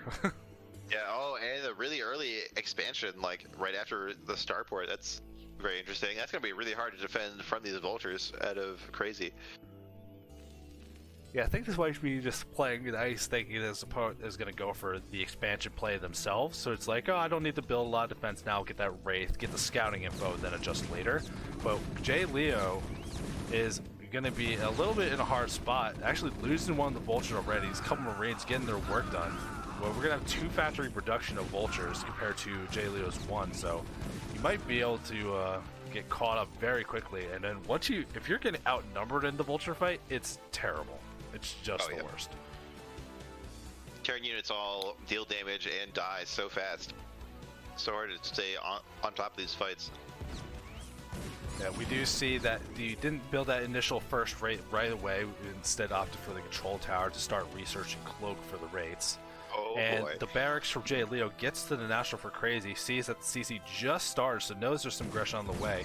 You can see it trying to block off the ramp a little bit with these vultures to make sure that Crazy can't get in and get some damage up, but he's really slowing down this expansion. So didn't expand, but losing a vulture. Wants to make sure he can keep as many units as possible for this aggressive play here. Looks like he does have it down 2-1 now. So he can't let these vultures in the main. He needs to just keep defending. Pulls a SCV just in time to repair the vulture. Has so little health. So strong, dude. Man. I think you play that exact encounter out a couple times in a row, and that ramp gets broken most of the time. Yeah. But here comes the Wraith across the map. We're going to start harassing it. It's actually going to be able to kill the SCV, building this CC and slow it down if it wanted to. But walking straight to the main, wants to see what's going on. And sees only one factory, should be wondering what the hell's going on. Well, in a few years, this Wraith will kill all the workers here. See eBay built right there. It takes Wraith so long to kill anything. Yeah. We see more Vultures than the natural of J-Lou. Sorry, I don't mean to keep cutting you off. No, that's fine, but... So he's trying to build his eBay, but the Wraiths are already on top of the SCVs trying to produce it. You're never actually going to finish that eBay for turrets. Yeah. I just have to keep, like, offering them up as, like, blood sacrifices here. Yeah, but as the Wraith count builds, though, you can't afford to do that. Like, he lost another SCV here. Yeah. It's up to 2 Wraiths now. There's no armory. There is an armory somewhere. Yep, there's an armory in the natural. So if he can get that up, he can get some Goliaths, but that still won't help him with a cloak. Yeah, not particularly. He hasn't even revealed the cloak yet, has he? There's been no reason to. Nope. So. No. But these Wraiths really getting a lot of damage on, even though they shoot so slowly and don't kill things fast. He's had so much time with them, and it keeps accumulating the number up for it. So eventually, it's gonna get enough where even that first Goliath's gonna pop out. It's gonna be a problem. Especially since that second factory in the middle of the map, nowhere near the base to help defend immediately. Yeah, it took a long time for the reinforcements to get back in there. So yeah, we see the Goliath start to build. We see the Spider Mines going out first, going to support those Vultures he still has out on the map. Yeah, the natural taken for J. Leo, but can't start mining it yet. It doesn't feel safe to move quite out and get that done, making sure he still has that ramp block, because Vultures getting in the main is crazy. Only way to really get some damage back here, while these Wraiths are getting so much stuff done. Goliath's finally getting the main. Here comes that cloak, and then oh no! It's back to struggling to get this eBay up. Looks like J. Leo's going to focus on the Goliath rather than continue to shut down this eBay. Well, the eBay finally gets finished, but now has to actually build a turret and sort of finish that too. We're seeing a turret being built at the natural. That's probably going to get finished up. The race not particularly looking to shut this down anymore.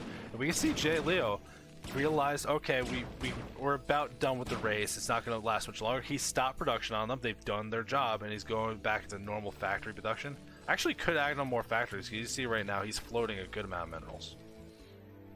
Oh yeah, but it's so hard to, stay on top of everything with these Wraiths and worry about all those Vultures outside your natural. It makes it real hard to, play the game normally. Yeah, but there's definitely so much stuff being done with these Wraiths. Like, it's a big investment for what they've done, but I feel like they've definitely done what they need to. But Crazy keeps shutting this down, and there's no siege mode to repel these. So actually, I think you should just left the CC. Like, why let it take all this damage? Tank's trying to get down the ramp, but they're just too big. They keep getting confused here. It's like they should finally be able to drive away the Vultures here. There's a lot of mines in here, though. There's a lot of potential for these tanks to take damage if they try to go too far. It's terrifying. Gotta be so careful. You can see he's inching forward. He's trying to micro it out without the detection. He knows they're around somewhere, but doesn't know exactly where. He's thinking they're down, so it's just, he might get caught off by the ones on the left, just not expecting to be there. And does. I saw a couple tanks go down on that one. Nice. Yeah, so I like how there's been Wraiths in Crazy's base for like 5 minutes killing workers, and he still has considerably more workers than J. Leo. Yeah, just going back to what I was saying, Crazy, macro player for sure. Even with all this stuff going on, taking these losses, money's reasonably low and balanced, still keeping up on the work count. He has lost so many of them.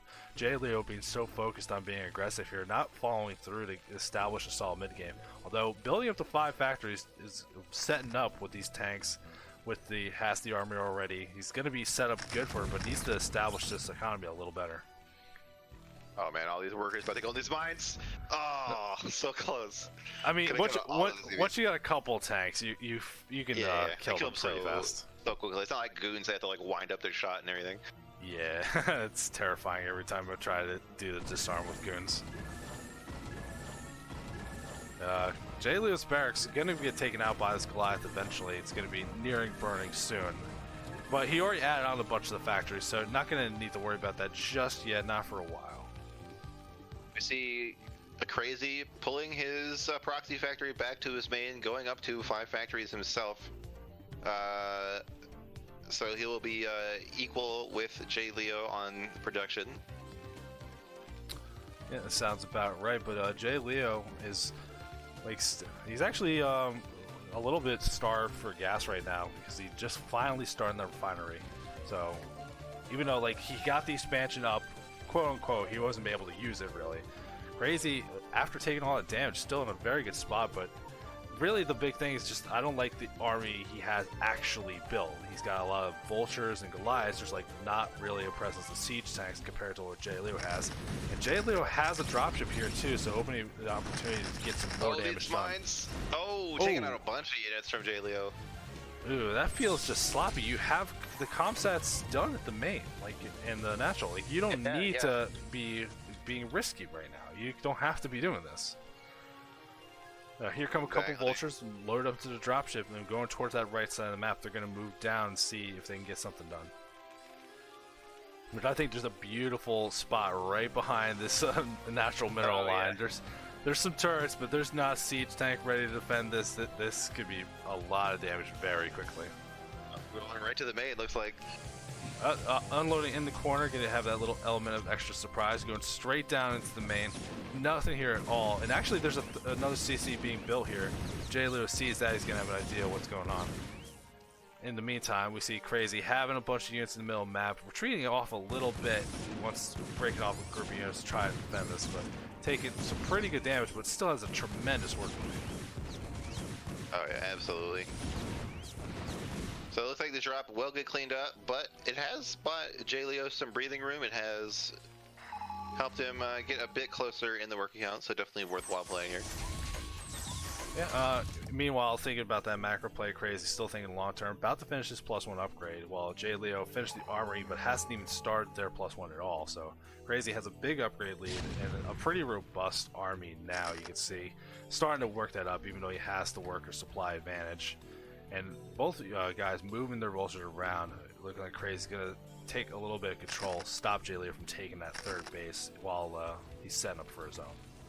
Yeah, definitely staying on top of that economy advantage. Both players trying to find holes in each other in their defenses, and it looks like Crazy has so far gotten the better hand of it.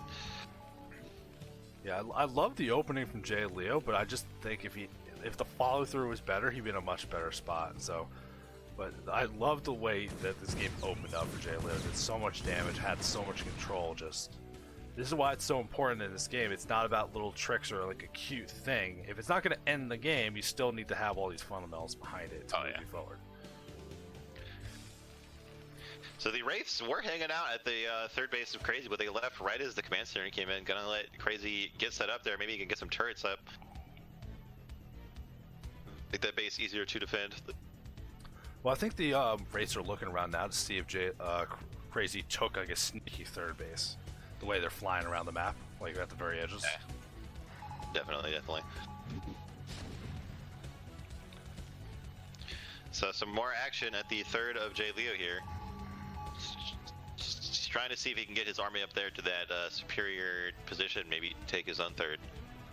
I mean, he does have a dropship, so it should make it a little easier to elevate things in. There's no units up there, just a couple of mines.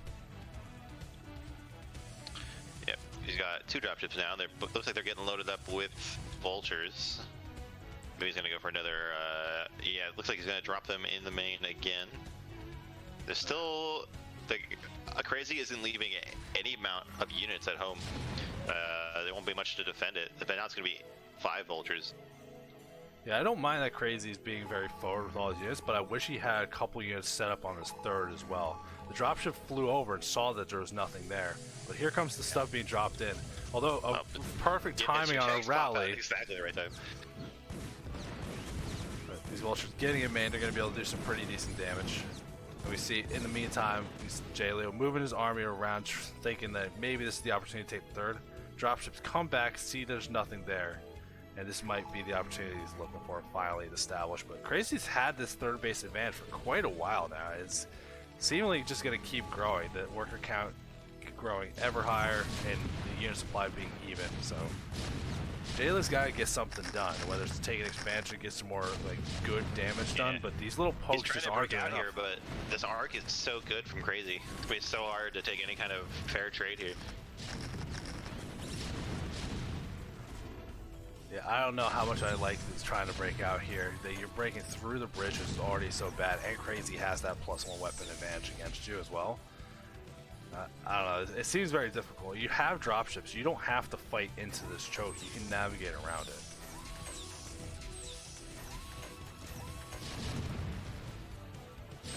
Yeah, but he's kind of out of options. Like, Crazy's been able to expand, he's been able to get out a big army. He doesn't have much, choice for what to do here. Well, you're saying there was no option, but Jay Leo flew dropships over to the third. He knows there's nothing at his third. There's no reason he couldn't have walked at least some units around there, or just committed to taking the third base and staying defensive, see if Crazy moved first to a bad position. This feels like a desperate attack that he didn't actually need to do.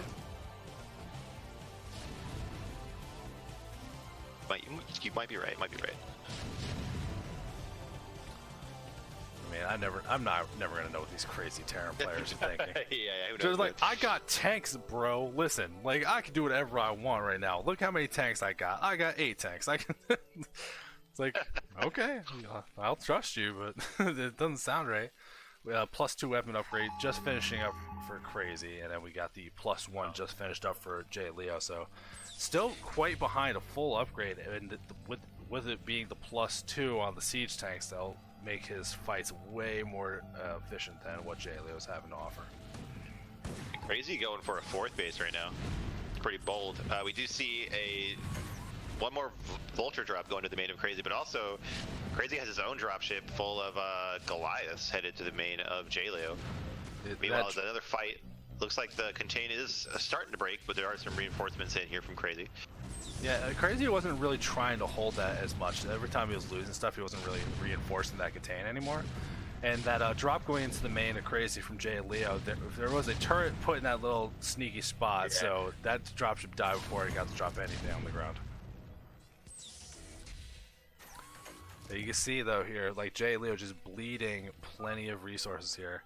And he taps out of this game right here. Good, strong opening, but Crazy showing exactly why he's a strong player. Just took it to the further in the game, played with the fundamentals, and he was feeling quite good. Just letting Jay Leo kind of hang himself.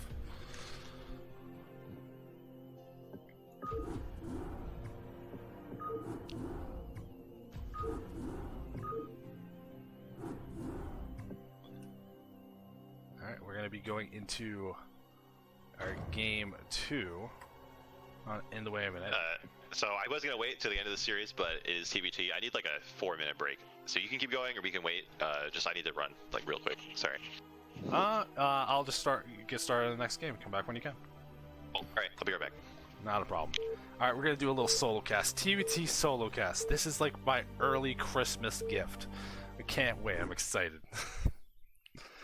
Alright, we'll get through this together. It's you and me, chat. So we're going into our game 2 on In the Way of an Eddy. We have Jay Leo in the blue Terran. That's in the bottom left. We have Crazy in the green Terran. That's in the bottom right.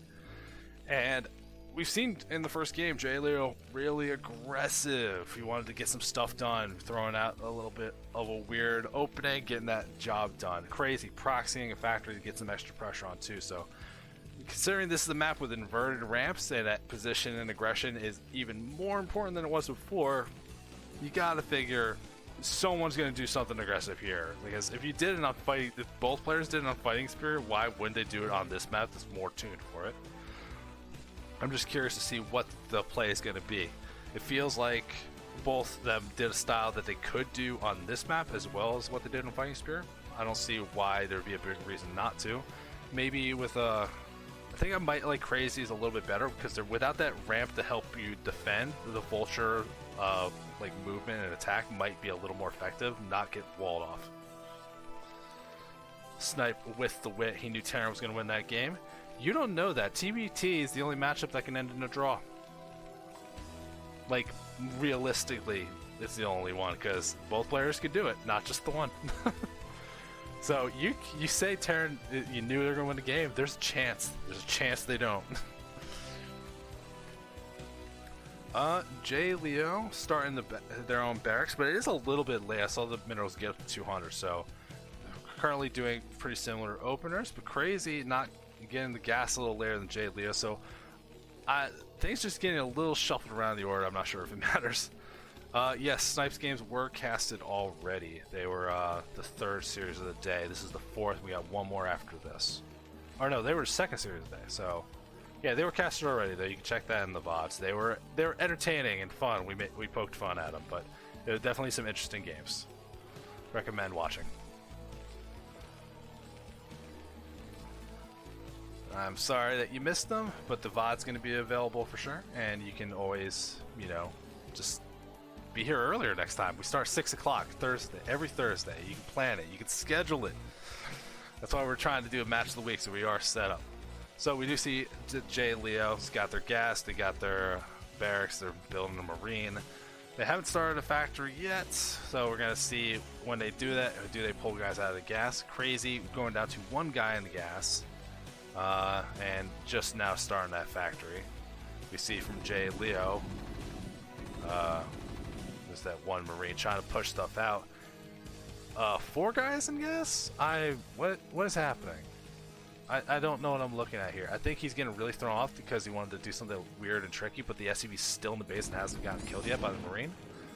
So marine finally gets the kill off, pulls one of the guys out of the gas, and is going straight for that factory, leaving 2 in there, which he did in the first game, which went into his Starboard play. But I feel like things are a little more delayed for Jay Leo this game compared to in game 1. Actually, we're not seeing that though. We're wanting to make sure we kill the scout because we're rushing for 2 factor really quickly and keeping 2 guys in the gas and give them reasonable gas income. So I think you might be able to keep up on some tank production as well as vultures if you wanted to. Crazy immediately getting that first vulture with the instead of adding a machine shop and starting that expansion up at the top. So once it's established that little high ground area he needs, it's going to be so critical to actually hold here.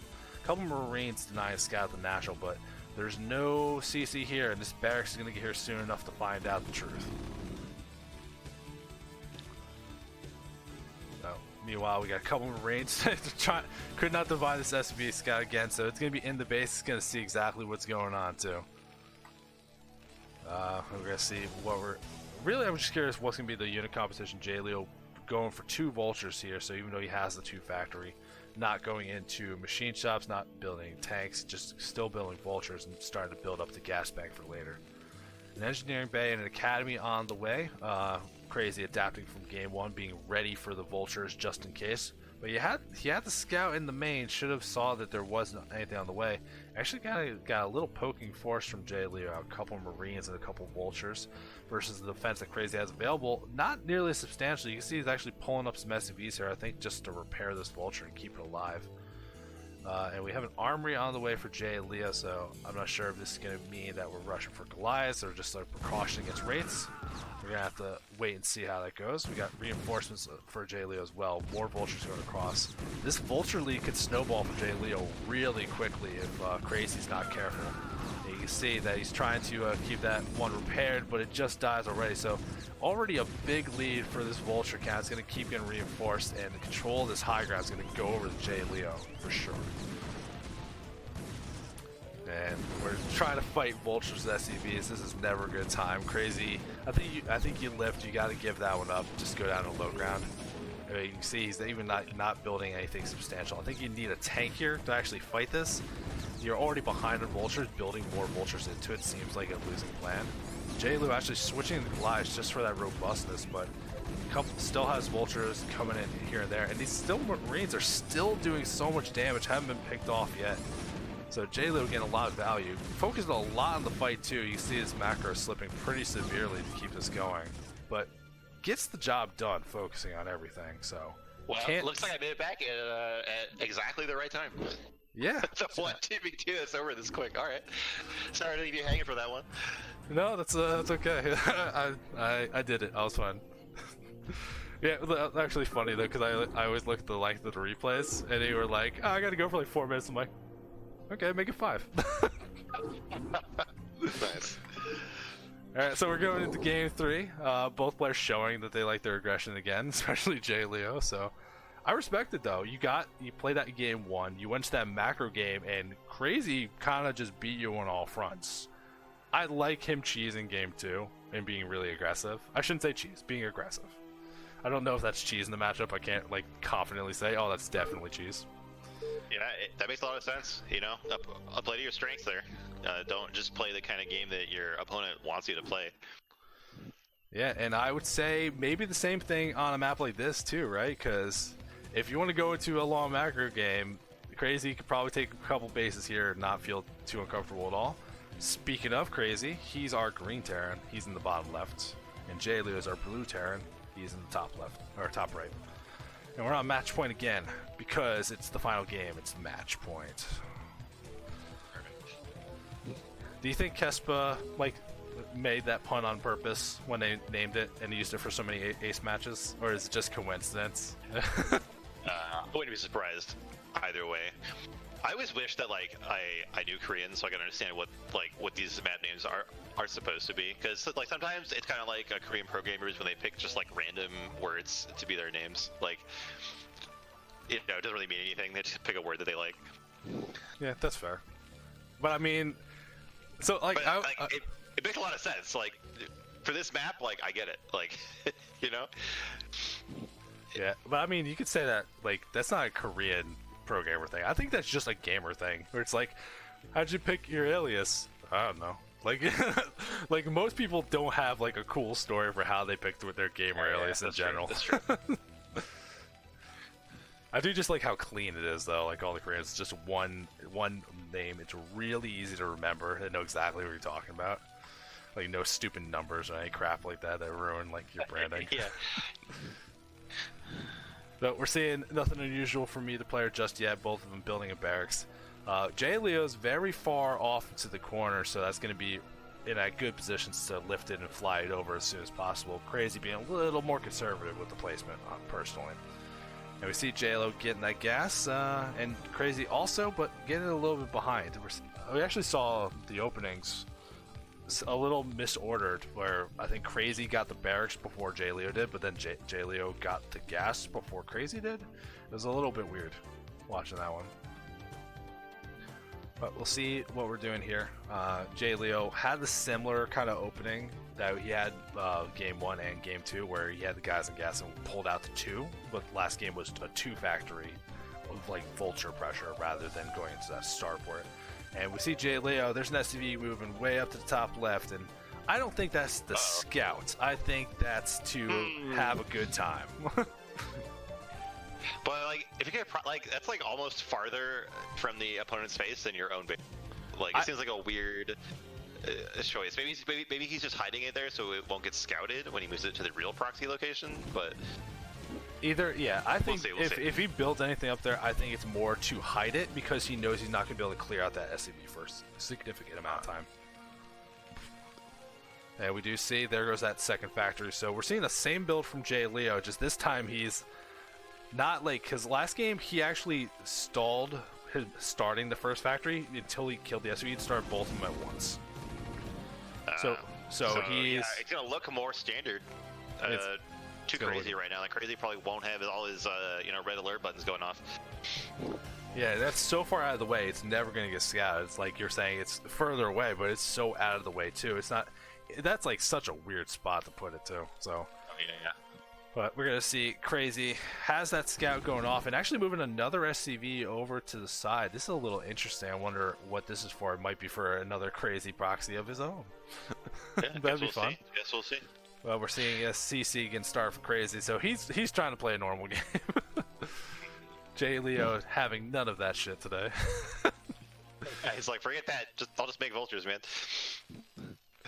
I feel like this is the kind of game, like, if you were playing, like, a set versus, like, a friend, you could be like, alright, like, you play game 1, and it's like, alright, you're better than me, and I don't care, and then you just keep doing these aggressive builds after that. Your friend will just get mad. It's like, dude, play me normally. It's like, no, you're better. I don't care that you're better. I'm taking wins. Yeah, it always like degenerates into like who can cheese the other person the most. Well, so this is going to go right into the same thing we were seeing last time, especially since Crazy building Machine Shop in a second factory. He's cutting his unit production. What we saw last game was J. Leo started slowly snowballing this unit lead, had a couple more Marines, had one more Vulture, and the production from Crazy could just never catch up. And unlike Fighting Spirit, there's no ramp defending the natural from the main once he gets past this initial ramp. So it's going to play very similar to game 2. Oh, this is not great. J. Leo, beautiful. Oh, switching off of that Vulture at the wrong moment. The Vulture's so low, he finally gets it. But there's just too much here from J. Leo. Yeah, and now he's going to have that extra Vulture production. He had the 2 factories up faster. He's going to be able to get them in. It's just going to keep snowballing a little bit here and there. And J. Leo, you again... mentioned last time... There, go ahead. I was going to say, J. Leo's switching into Goliath again, which he did in the last game as well. I think that might be some kind of precaution against something like if there's a Wraith counterplay, but he's doing it just a nice robust unit that I guess is a little more gas cheap and doesn't require machine shops. I'm not really sure. Yeah, but it's pretty tanky against the Vulture, I would say. And you mentioned last time that like a tank would be so good against this, but Crazy just keeps making Vultures out of his 2 factories, even the one with the shop. And, like, he's getting mines, but like mines aren't going to be good against other Vultures. Yeah, but mines actually just might be really dangerous. I think if anything, maybe you'd go for speed, like Vulture speed, maybe. Yeah. Like something to threaten, like maybe you could sneak around it. You see J. Leo's got these Vultures. He's building up a little force of them outside the natural. And then once these Goliaths come here too, he's going to be able to really fight off the ground force that Crazy's putting together.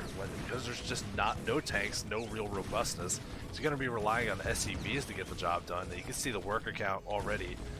Even though J. Leo very focused on the fight again, macro slipping pretty far off. He could be taking his time to get an expansion, add on some more infrastructure.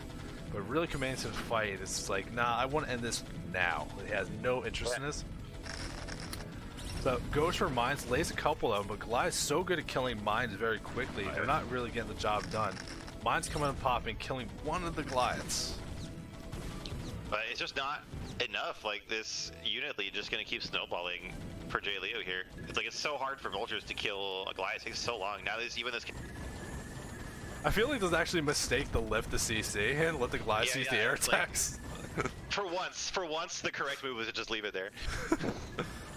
Yep, I mean, this is trying to get Crazy a little bit of time to not have to worry about this kind of stuff. J. Leo using that macro slipping to just add on 2 more factories. We're going 4 factory, 1 base. Hard commit to killing him. Yeah, I mean, I think it's the right choice here. Like, you know that your opponent just has nothing to do with this army you made. Yeah, you can see like the economy for Crazy. So few SCVs, so little economy. You can't even afford to reduce out of these other than just Vultures. And Vultures with Goliaths, that is a nightmare.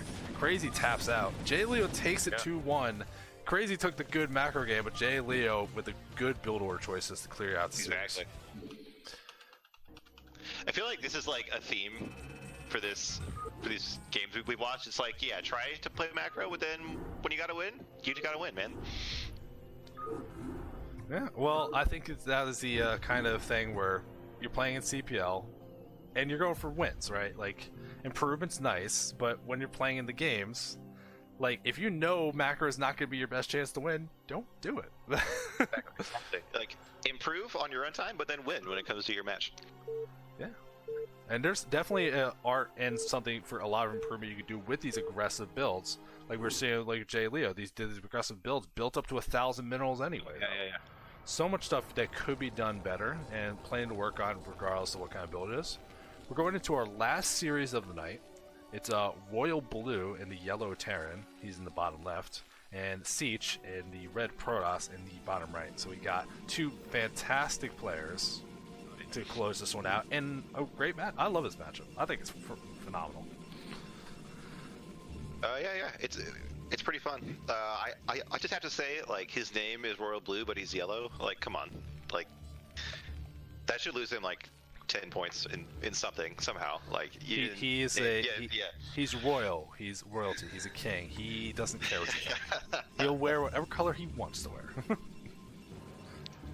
Well, I played a bit with Sichi. Is that how you say it? Sichi? I always thought it was like Seich or something, but I played a lot with Royal Blue too. He's pretty good. He was in my preseason.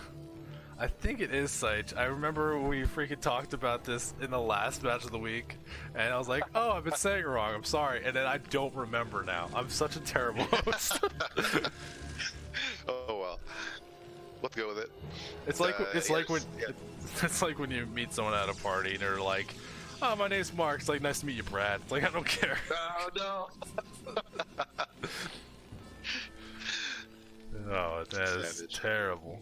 But you know, it's not terrible. Standard play. Nothing unusual from these players yet. We are seeing just there's a gateway. There's some gas. There's a barracks. Like nothing weird at all. I appreciate it. All again, very normal. Players very confident on this map. You know, they don't feel like they have to do anything too crazy. Well, these players both been around CPL for quite a while. Especially, I think Royal Blue. We did that little series of like King of the Tier. We did like just like a little tournament within the tier, and Royal Blue won it for Tier 1.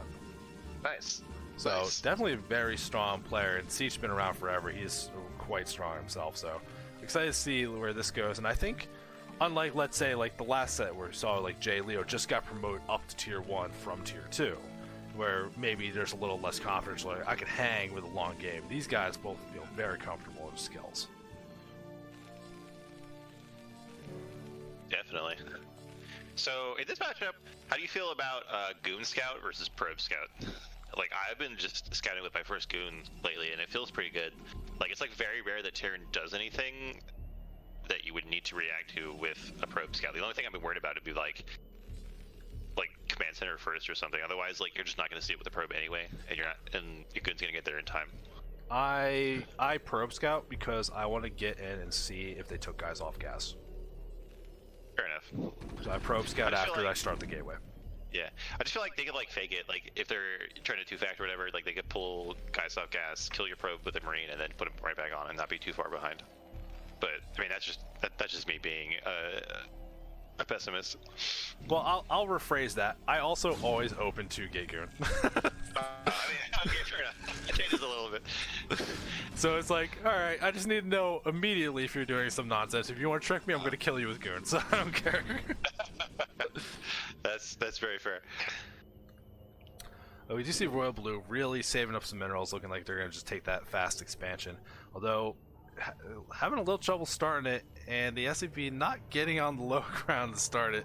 This is a little problematic, I think, compared to what it could have been. Almost hitting 600 minerals before actually starting the CC. Yeah, that's a little rough. Still going down before the Nexus. That always feels good for the Terran. Get that little bit of economic lead here. Yeah, can't feel it too bad. The range nearing completion, though, and then with this bunker being made, we can see Siege put on the pressure if they want to, but we'll have to see if they actually want to or not. Robo just trying to scout around and keep this SCV alive. See if the Goon's going to keep it trapped up there or give up the chase. So I always wonder like how far I'm supposed to chase this worker. Sometimes I feel like it's going on for like 5 minutes and like things are going on the map, but I'm still trying to hunt down this stupid SCV scout. I mean, if you're not going to use the Goon for anything else anyway, it does not cost you time. But you can see with range being done, this bunker being here, you want to pull these Goons forward, put some pressure on. But this tank is here exactly at the right time. There's not that critical mass of 4 Goons to kill this tank, so you should be able to scare them away for a good amount of time. Yeah, we could just take the few free pop shots. He try to not take any hull damage. Ended up taking a little bit though, which isn't the end of the world. And we're seeing adding on a couple extra gateways. I assume we're going to be going into. We got the robotics. I assume that's going to be for observers, though. There's always the option for reavers. You never know. And meanwhile, we got siege mode on the way. Academy nearing completion. So from Royal Blue, nothing weird, but still just on that one factory production. Haven't added the second one on yet, so I think he's trying to be planning to take that third base a little extra fast, use the money for it. So we'll have to see what he ends up actually doing.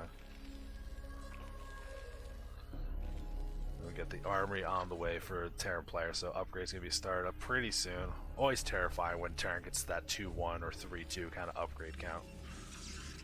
It feels so bad. Like everything just melts. You can't take any straight fights anymore. Well, yeah, it's just the worst.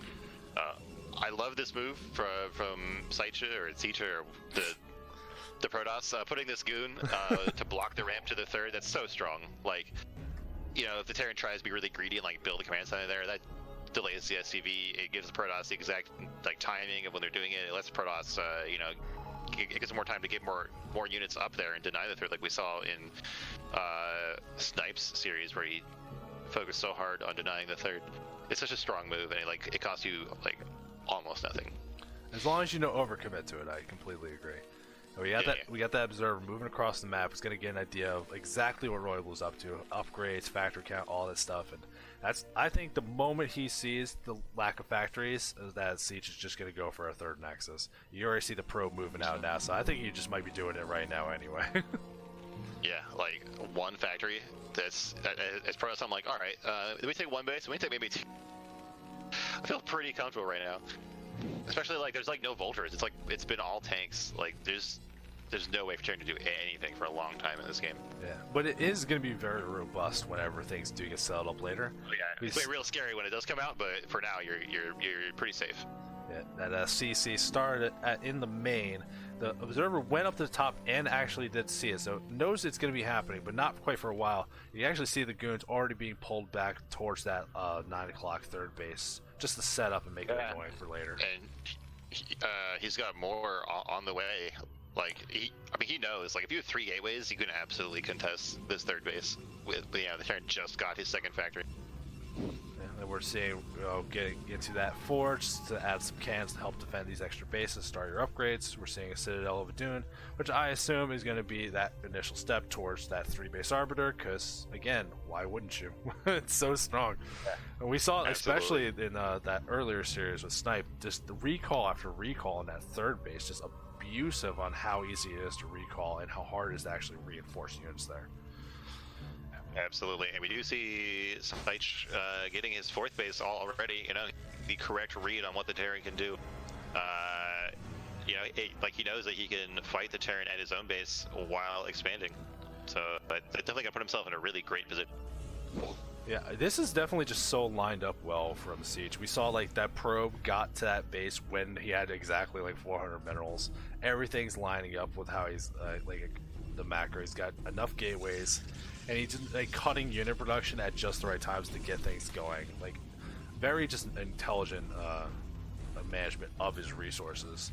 Meanwhile, we see Royal Blue starting to move out a little bit, trying to push forward just that little bit, see if he can get control of the bridge area, and then move his way up towards that third since the CC is done. But he's in for a rude surprise. Oh yeah, like this is so many goons. It's only like 4 tanks.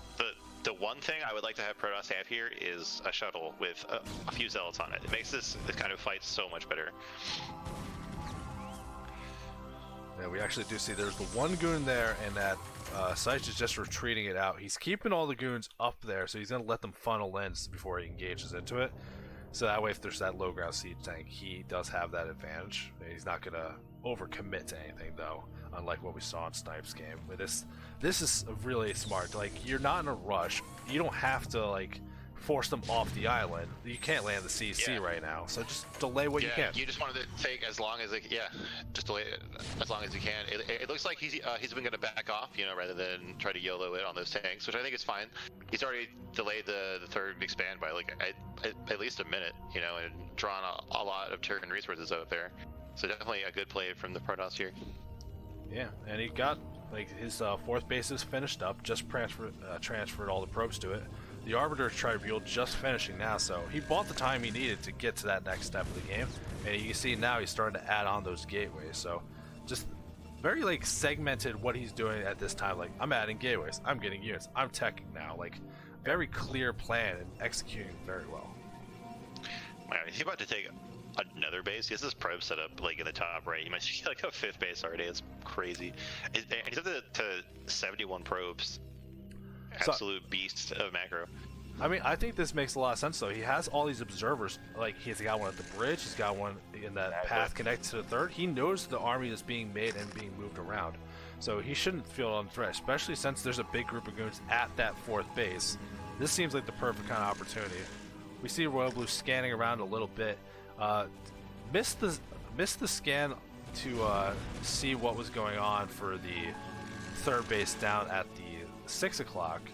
But scanning around for tech and stuff doesn't actually really have a giant idea about these bases up in the corners.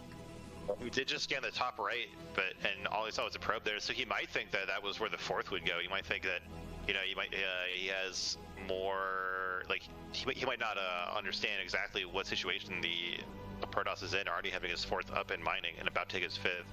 So well, I think he poked over the vultures though, so I think he does know because there's goods over there. Yeah, that's true. Yeah. Meanwhile, we got that Arbiter nearing completion, still adding gateways, recall being researched, so Psionic Storm. So we're just getting all the good Protoss stuff right now, the stuff that makes everyone angry all the time. Yeah. Oh man, there are 6 idle probes of the natural. That feels bad. Just stacked up here by the Nexus. Looks like you finally found them. He's sending them to some base somewhere. I mean, across the map. Why not? You got time. Yeah. See more and more factories coming online for Royal Blue here. Do we have an armory somewhere? Yeah. Here we go. There's 2 armories working. Yeah, he's about to finish this. Yeah, it's about to finish this 2-1 upgrades. So that's always deadly. Even if Protoss does have this huge money lead here, we'll have to see if he can actually make a good use of that in this fight that is going to be coming up when this 2-1 is done.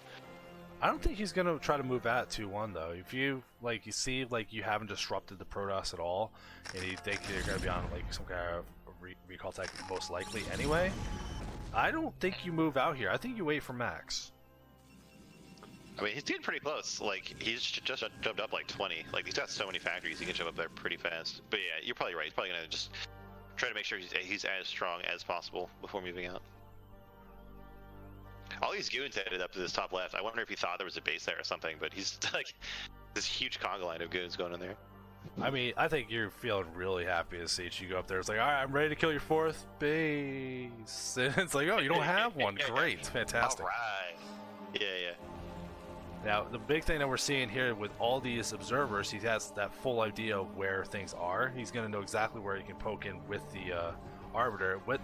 We do see Royal Blue adding turrets in that little path between the natural and the 3rd, so it's going to be hard to actually get the Arbiter in the main unscouted or severely undamaged. So going to have to be careful about how he actually approaches that. But even just if it ends up being stasis, that's still so strong.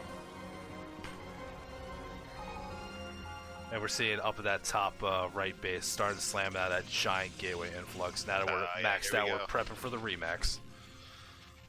And Royal Blue moving out across the bridge, trying to get some pressure on the middle of the map, but he doesn't really have a good idea where these observers are and where the Protoss army is. There's a lot of armies spread out pretty far, and it does include some High Temple over Storm. Got to be very careful about how you position your army here.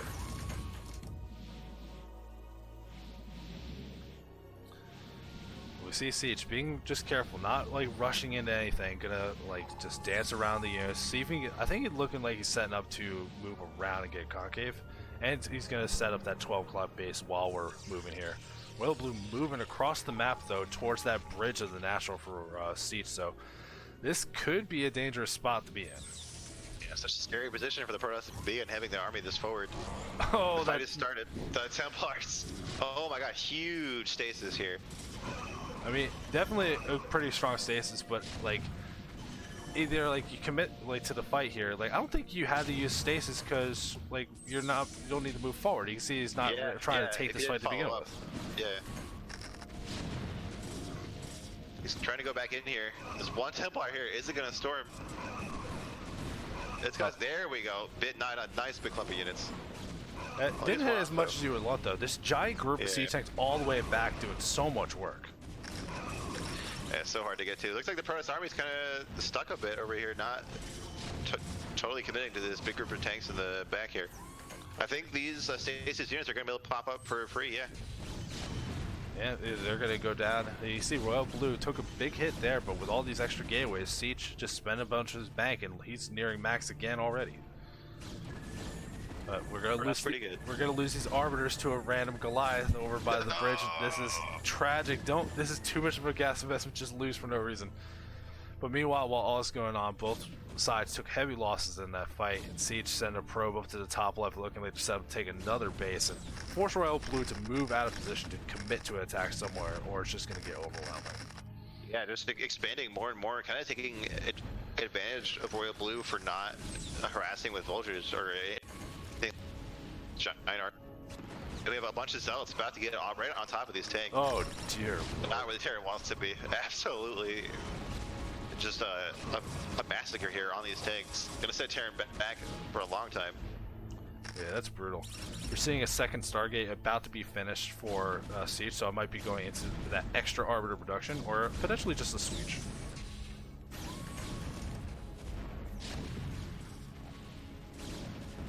Catching a potential Terran fourth base here with these tanks on this high ground. Yeah, just Siege find a little value units here and there all over the place. We're getting some vultures trying to reestablish mines on the map again, but I don't know. Royal Blue, like, I feel like he's got to be careful with how he's extending. Like, you can't keep bleeding units at this point, particularly. If you want to like do some stuff, maybe you go poke around these expansions, see if there's something you can get done here. But he's bleeding a little vultures here, little vultures hit there, and it's just he doesn't have the economy. You can see like the unit supply, Siege, giant bag about to be maxed. Royal Blue far away from it, especially in gas more than anything. Yeah. It's definitely, like, I do not envy this situation for Terran players. Like, this seems like it's so hard to deal with when there's just so waves of many crap. bases. Yeah, you just can't keep up with your tank production. If you keep losing them like this, like, you gotta choose between vultures to And more help you game. get-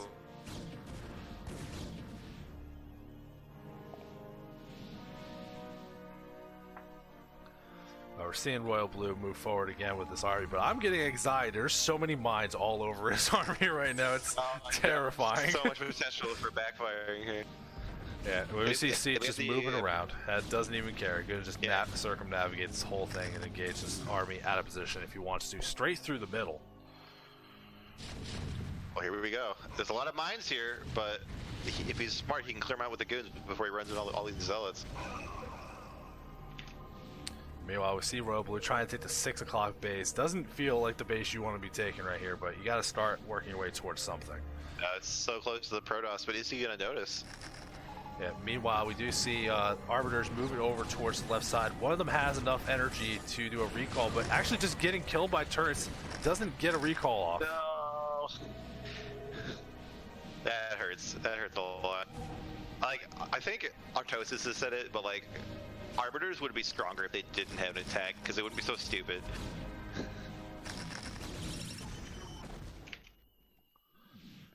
Yeah, this is just a rough situation. Siege playing this out very patiently. Like, Royal Blue did get back up to max, so there's going to be a one big army. I think if Royal Blue hard commits to something, it can defend against these Arbiters reasonably well. That's what he needs to do to get some like foot in this game. He has to really commit and get something done. Which is like the one thing I'm always like scared of when I'm thinking recalls, like, because you usually recall the production in the main when you're like playing with this maxed out army stuff. Mines in the main is so strong and so annoying all the time. Oh yeah, definitely. But we do see Royal Blue pushing forward towards this natural. It's gonna put pressure on Next. It's actually not committing all the way to kill. It's gonna let the tanks do the job here. But there's this giant army from Siege just hanging out over by his third. Wonder if he's just waiting for his opportunity or what he's doing here. I feel like he's missing a lot of time here, just not doing anything. Like, Terran gets more and more set up here. I think that this one Arbiter is going to try to go for a recall, but there are turrets in the way here already. Yeah, a lot of turrets here. I don't think it's going to be enough. Oh no! Oh man, he took like the worst possible route through those turrets. Yeah. So he's going to run out of time to make anything happen. Like, he's got this maxed army, but he's probably going to lose the first engagement with this maxed out Terran, then have to spend time to rebuild. But that army is getting closer and closer to the major gateway centers of Protoss here. Yeah, if like a decent amount of tanks go up the high ground, like Siege is maxed. He has to actually walk back to defend it. This is a great opportunity to kill off their production right here, commit to like some of these other bases. And he's Royal Blue kind of moving around in a different way. Wants to keep moving this army, like pushing his way through things. But like this is the opportunity to go up into the main and really get some damage done. I don't understand why this army just isn't doing anything. But I'm seeing the classic sign of late game Protoss when they have too much money. We already have 2 Stargates. I see him adding 3 more, and that's not for 5 Stargate Arbiter, I'm sure. Carriers. I mean, why would you, right? But these Stargates are in danger already. Just not like I just don't understand how passive he was with his big group of units. Well, they're running into the bites. Well, we do see down in the south, we got our army moving through. It's going to stop that 6 o'clock base, and we're going to take control of the bridge outside the natural from Royal Blue, which unlike Siege's position, that's all the production's coming through that funnel. If you can control that bridge, it's going to make Terran's life a big problem. Yeah, we'll see, but I feel like this army has been shoot up. There's some more production coming, but this army right here at the bridge is going to get taken out. Yeah, but I think at this point, you're just buying time. Actually, I'm just seeing a ton of Arbiters. I'm actually not seeing carriers. Like, why do you build you're building so many Stargates just for Arbiters, actually? Yeah, it doesn't even have a fleet beacon. Weird. On the other hand, though, Terran is kind of starving. He has gotten his 3rd base, or his 4th base up again. No workers there yet. Yeah, unfortunately, we do see Siege a little sloppy. He has these bases at the 12 o'clock in the upper left corner, but is just now starting to take gas at them. So he has this giant bank of minerals, really gas starved, and wasn't focused at establishing gas bases where he could. So he lost a couple bases here, but really he's mainly losing gas income, which is the one thing he needs out of what he has available to him. Especially with trying to be like 4 Stargate Arbiter, 5 Stargate Arbiter, however many Stargates is. Yeah, that's unbelievable. He's building so many freaking Arbiters. Yeah. And I saw him research hallucinations. Like, he's just gonna have like 20 Arbiters. Just be like, how do you stop the recall now? Yeah. Well, we do see a push from Royal Blue up towards this top left spot. He's going to try to cancel this natural. There's a little bit of production up at the top left corner, but he's getting sandwiched from the sides as well. Not enough mines to really slow us down. Zealot's getting into the tank line, but there's enough tanks here where they don't really get enough done. Yeah, they are going to clean up this Protoss army and keep threatening this base. This is actually unbelievable, given how the state that this game was in, with Royal Blue on like 3 bases, Siege is like 6, 7. Royal Blue staying in it, keeping up on his upgrades, and Siege taking up like bad engagement here, bad engagement there, throwing away some stuff, throwing away a couple good recall opportunities, and Royal Blue really making a game out of this. Well, here we go. There's 3 Arbiters, and none of them have energy. So never mind that. It looks like he might barely have enough to clean up this Terran army. No, never mind. Definitely not after that defensive matrix either. And we see a couple tanks move up to that 12 o'clock base, so that's not going to be long for this world either. Siege losing control of this game quite quickly. Yeah, I feel like Royal Blue was playing from behind kind of all game, but he did such a good job like controlling his army, you know, putting on constant pressure on these bases once he moved out. Yeah, wow, that's incredible. Siege tapped, that is crazy. I can't believe that. Siege had such a big advantage that game, and I think if he actually tried to force these attacks, but he just gave this, like, Royal Blue, credit to him, stayed calm, went to that macro game, and just took it late, because it's like, alright, I'm not winning now, that's fine. And did a great job. Exactly.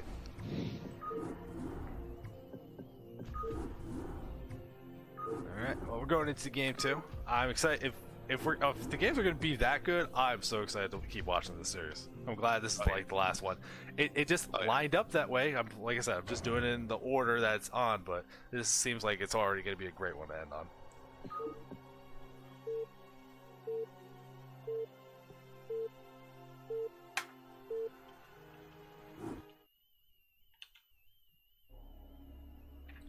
Well, we got Siege in the white Protoss in the top right. And we have royal blue picking green this time in the bottom right. Doesn't want to pick his own color. I respect it, sort of, I guess. I don't know.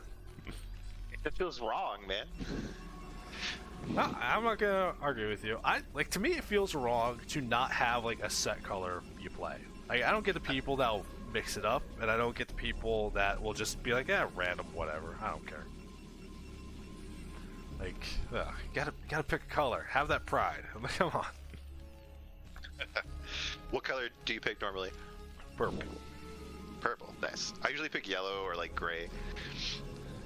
I think yellow toss looks pretty good. Yellow toss? Dude, you can't see the accents and everything. It's just all yellow. It's gross. It reflects our cheesy nature. Maybe your cheesy nature, jeez. It's part of us, dude. Everyone, we're all cheesy by default. That's how they all treat us. Well, I'm a gateway man. That's not cheesy. It's just gateway man. It's a different thing. You're right. Oh, So is he like a really forward depot? Do you think it's gonna be like a 14cc or something over here? I mean, if nothing else, I think it is just setting up a little bit of a wall off, just because, like, you want to make sure that you can't get any kind of big pressure, like, because again, this is that low ground map. You don't want to have to force your way up that ramp if your opponent does go for like some kind of good pressure, or even like a forward gateway, early zealot, any of this kind of stuff. So just getting That's this very wall true. up to help defend against that, it costs you like nothing to do it, and I think it's a really smart decision here. Yeah, I think you're right. We'll have to see where we're going from here. We're getting a gas though, so it's not going to be any kind of gas expand or anything. We're going to finish up that barracks, and then I think we're just going into a normal game, just with the buildings in a slightly different position. We're not seeing any kind of early zealot though from Siege. He's getting that core that's going into a pylon. Gonna just go into goons and skip the zealot pressure potentially. Actually doing a little bit of a late scout, it feels like, for if you wanted to do something like that anyway, so I understand his choice here. Yeah, I feel like if you are gonna prep scout, you do it like right when you put the core down, right? Core gateway. I think core is usually about the time where you can get in past some stuff. I don't know how tight that wall is, but it looks pretty good. Yeah, it certainly is gonna. Yeah, I'm pretty sure that doesn't let zealots through. I think that's the right way to put it, so the Marines can just get through and zealots can't. I don't think it'll be super relevant this game, but it is showing that he kind of understands how the map works, and that you really need to claim your natural before the opponent gets there. Very possible. We're seeing just one gateway getting range, going to be building dragoons, so nothing weird from Siege. He did this kind of build in the first game as well, so wouldn't be surprised if he's just trying to take it into a macro game.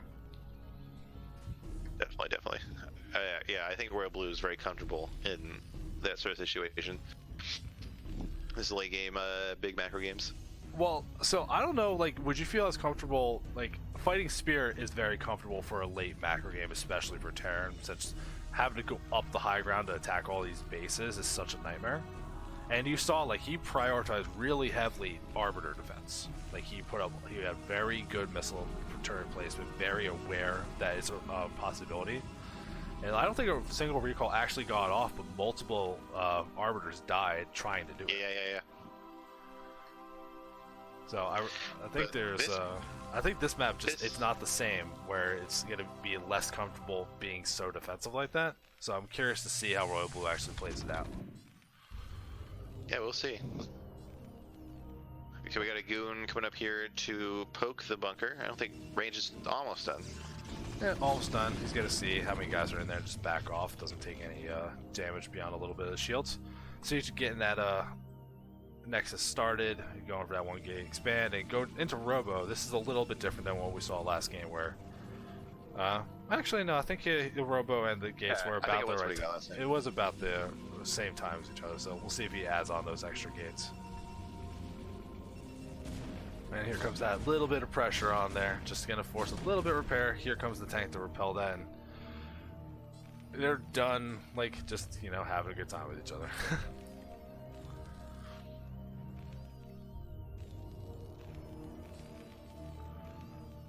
Yeah, it looks pretty similar to the last game. Both players, you know, confident.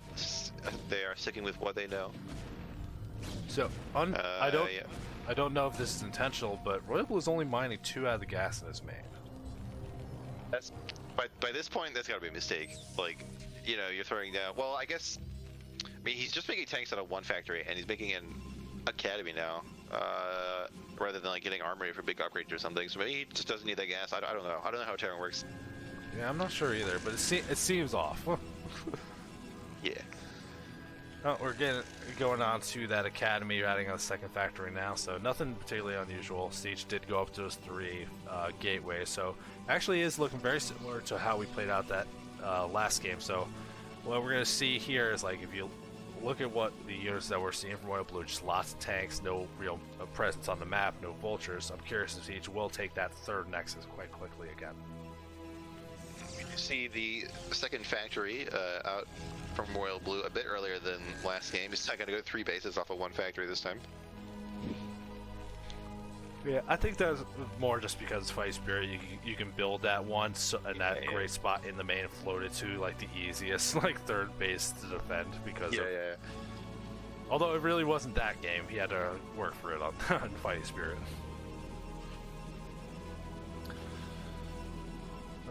Yeah, nothing particularly, just both players willing to take it into a later macro games. Siege, like, I like that Siege is comfortable just going for another big macro game, despite that's like had a big lead and then it kind of got thrown away, not getting shaken off his initial game plan.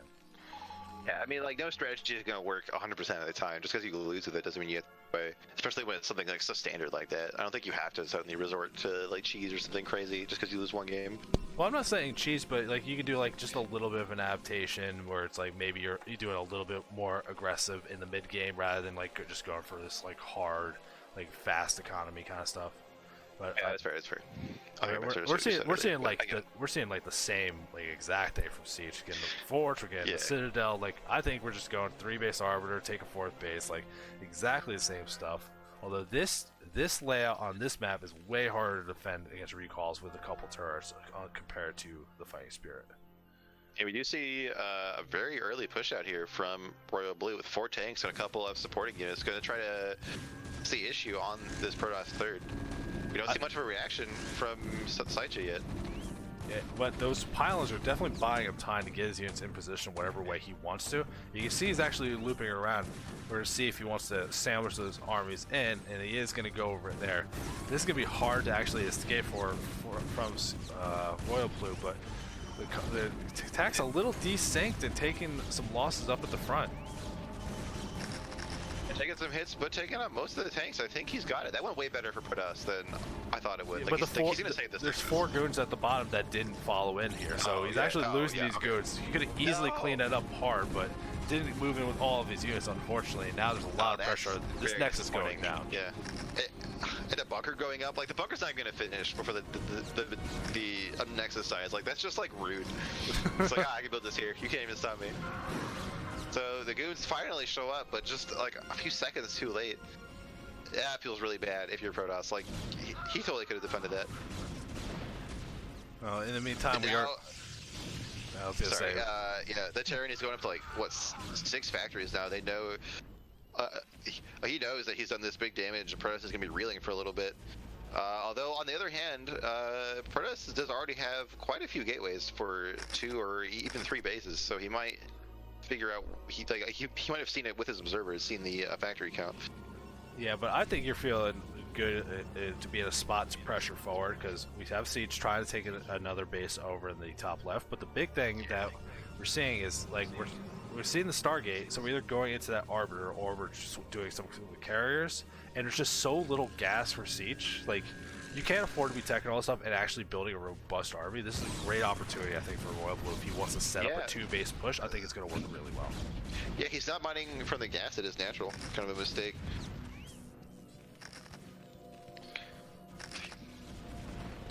There's so many mines out in this part of the map. So hard for Protoss to move around safely. And so many, I think it's goons. I don't, yeah, it looks like they might slip out of there. Oh, never mind. They walk right into mines. That is absolutely brutal for us, because they need every unit they can get right now against this 6 fact push coming out. That kind of reset the goon count. Yeah, I mean, there's the couple pylons to choke up this natural, but there's nothing to protect that third base other than like maybe a couple cans eventually. There's so many vultures on the map now. Royal Blue complete control. He could take the extra base if he wants to, but if he wants to commit to an attack, and he keeps building vultures and tanks, I think he's ready to get some damage done. Yeah, it's been real hard for Protoss to fight back from this. I mean, 6 factions against 6 gates is really not where you want to be. Especially since one of the big things we're seeing that there's observers up at the front, but they aren't with the army. They're not going to be able to see any mines in this fight moving forward. And I don't think they actually caught that move out that went around the right side. So maybe being caught aware of how much stuff's actually here. Tanks already sieged up quite well. They're going so far away. Not enough zealots to fight his way through all these vultures either. This is going super well for Royal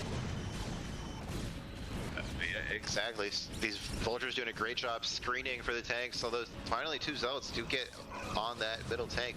I think it's just too late. All these goons are dead. There's another wave of units moving out from the Terran base. Yeah, I mean, even if you look at the unit supply, it's pretty much even, but that's because Siege has like 20 more workers. So the actual army count that we have from Royal Blue is very high. It's still very dangerous. Reinforcing with a couple things across the map, but you look, there's nothing from Siege, nothing in the natural at all. Vultures getting in, they're going to start doing some damage. Yep, and these zealots are going to have a hard time trying to clean up these vultures, especially if they're rallied outside right to these mines. Feels bad. I think that's actually smart to ignore the vultures and try to do something with these tanks before vultures can get set up to protect them. Yeah, that's I think that might have been like a chance you have to take. Just let the goons take care of the vultures later, but unfortunately that doesn't happen. Actually, good position with these tanks to get them reasonably separated from each other. It just starts sieging through this pylon wall, not overextending at all. I mean, you don't need to do that. You know you're in a good position here as the Terran.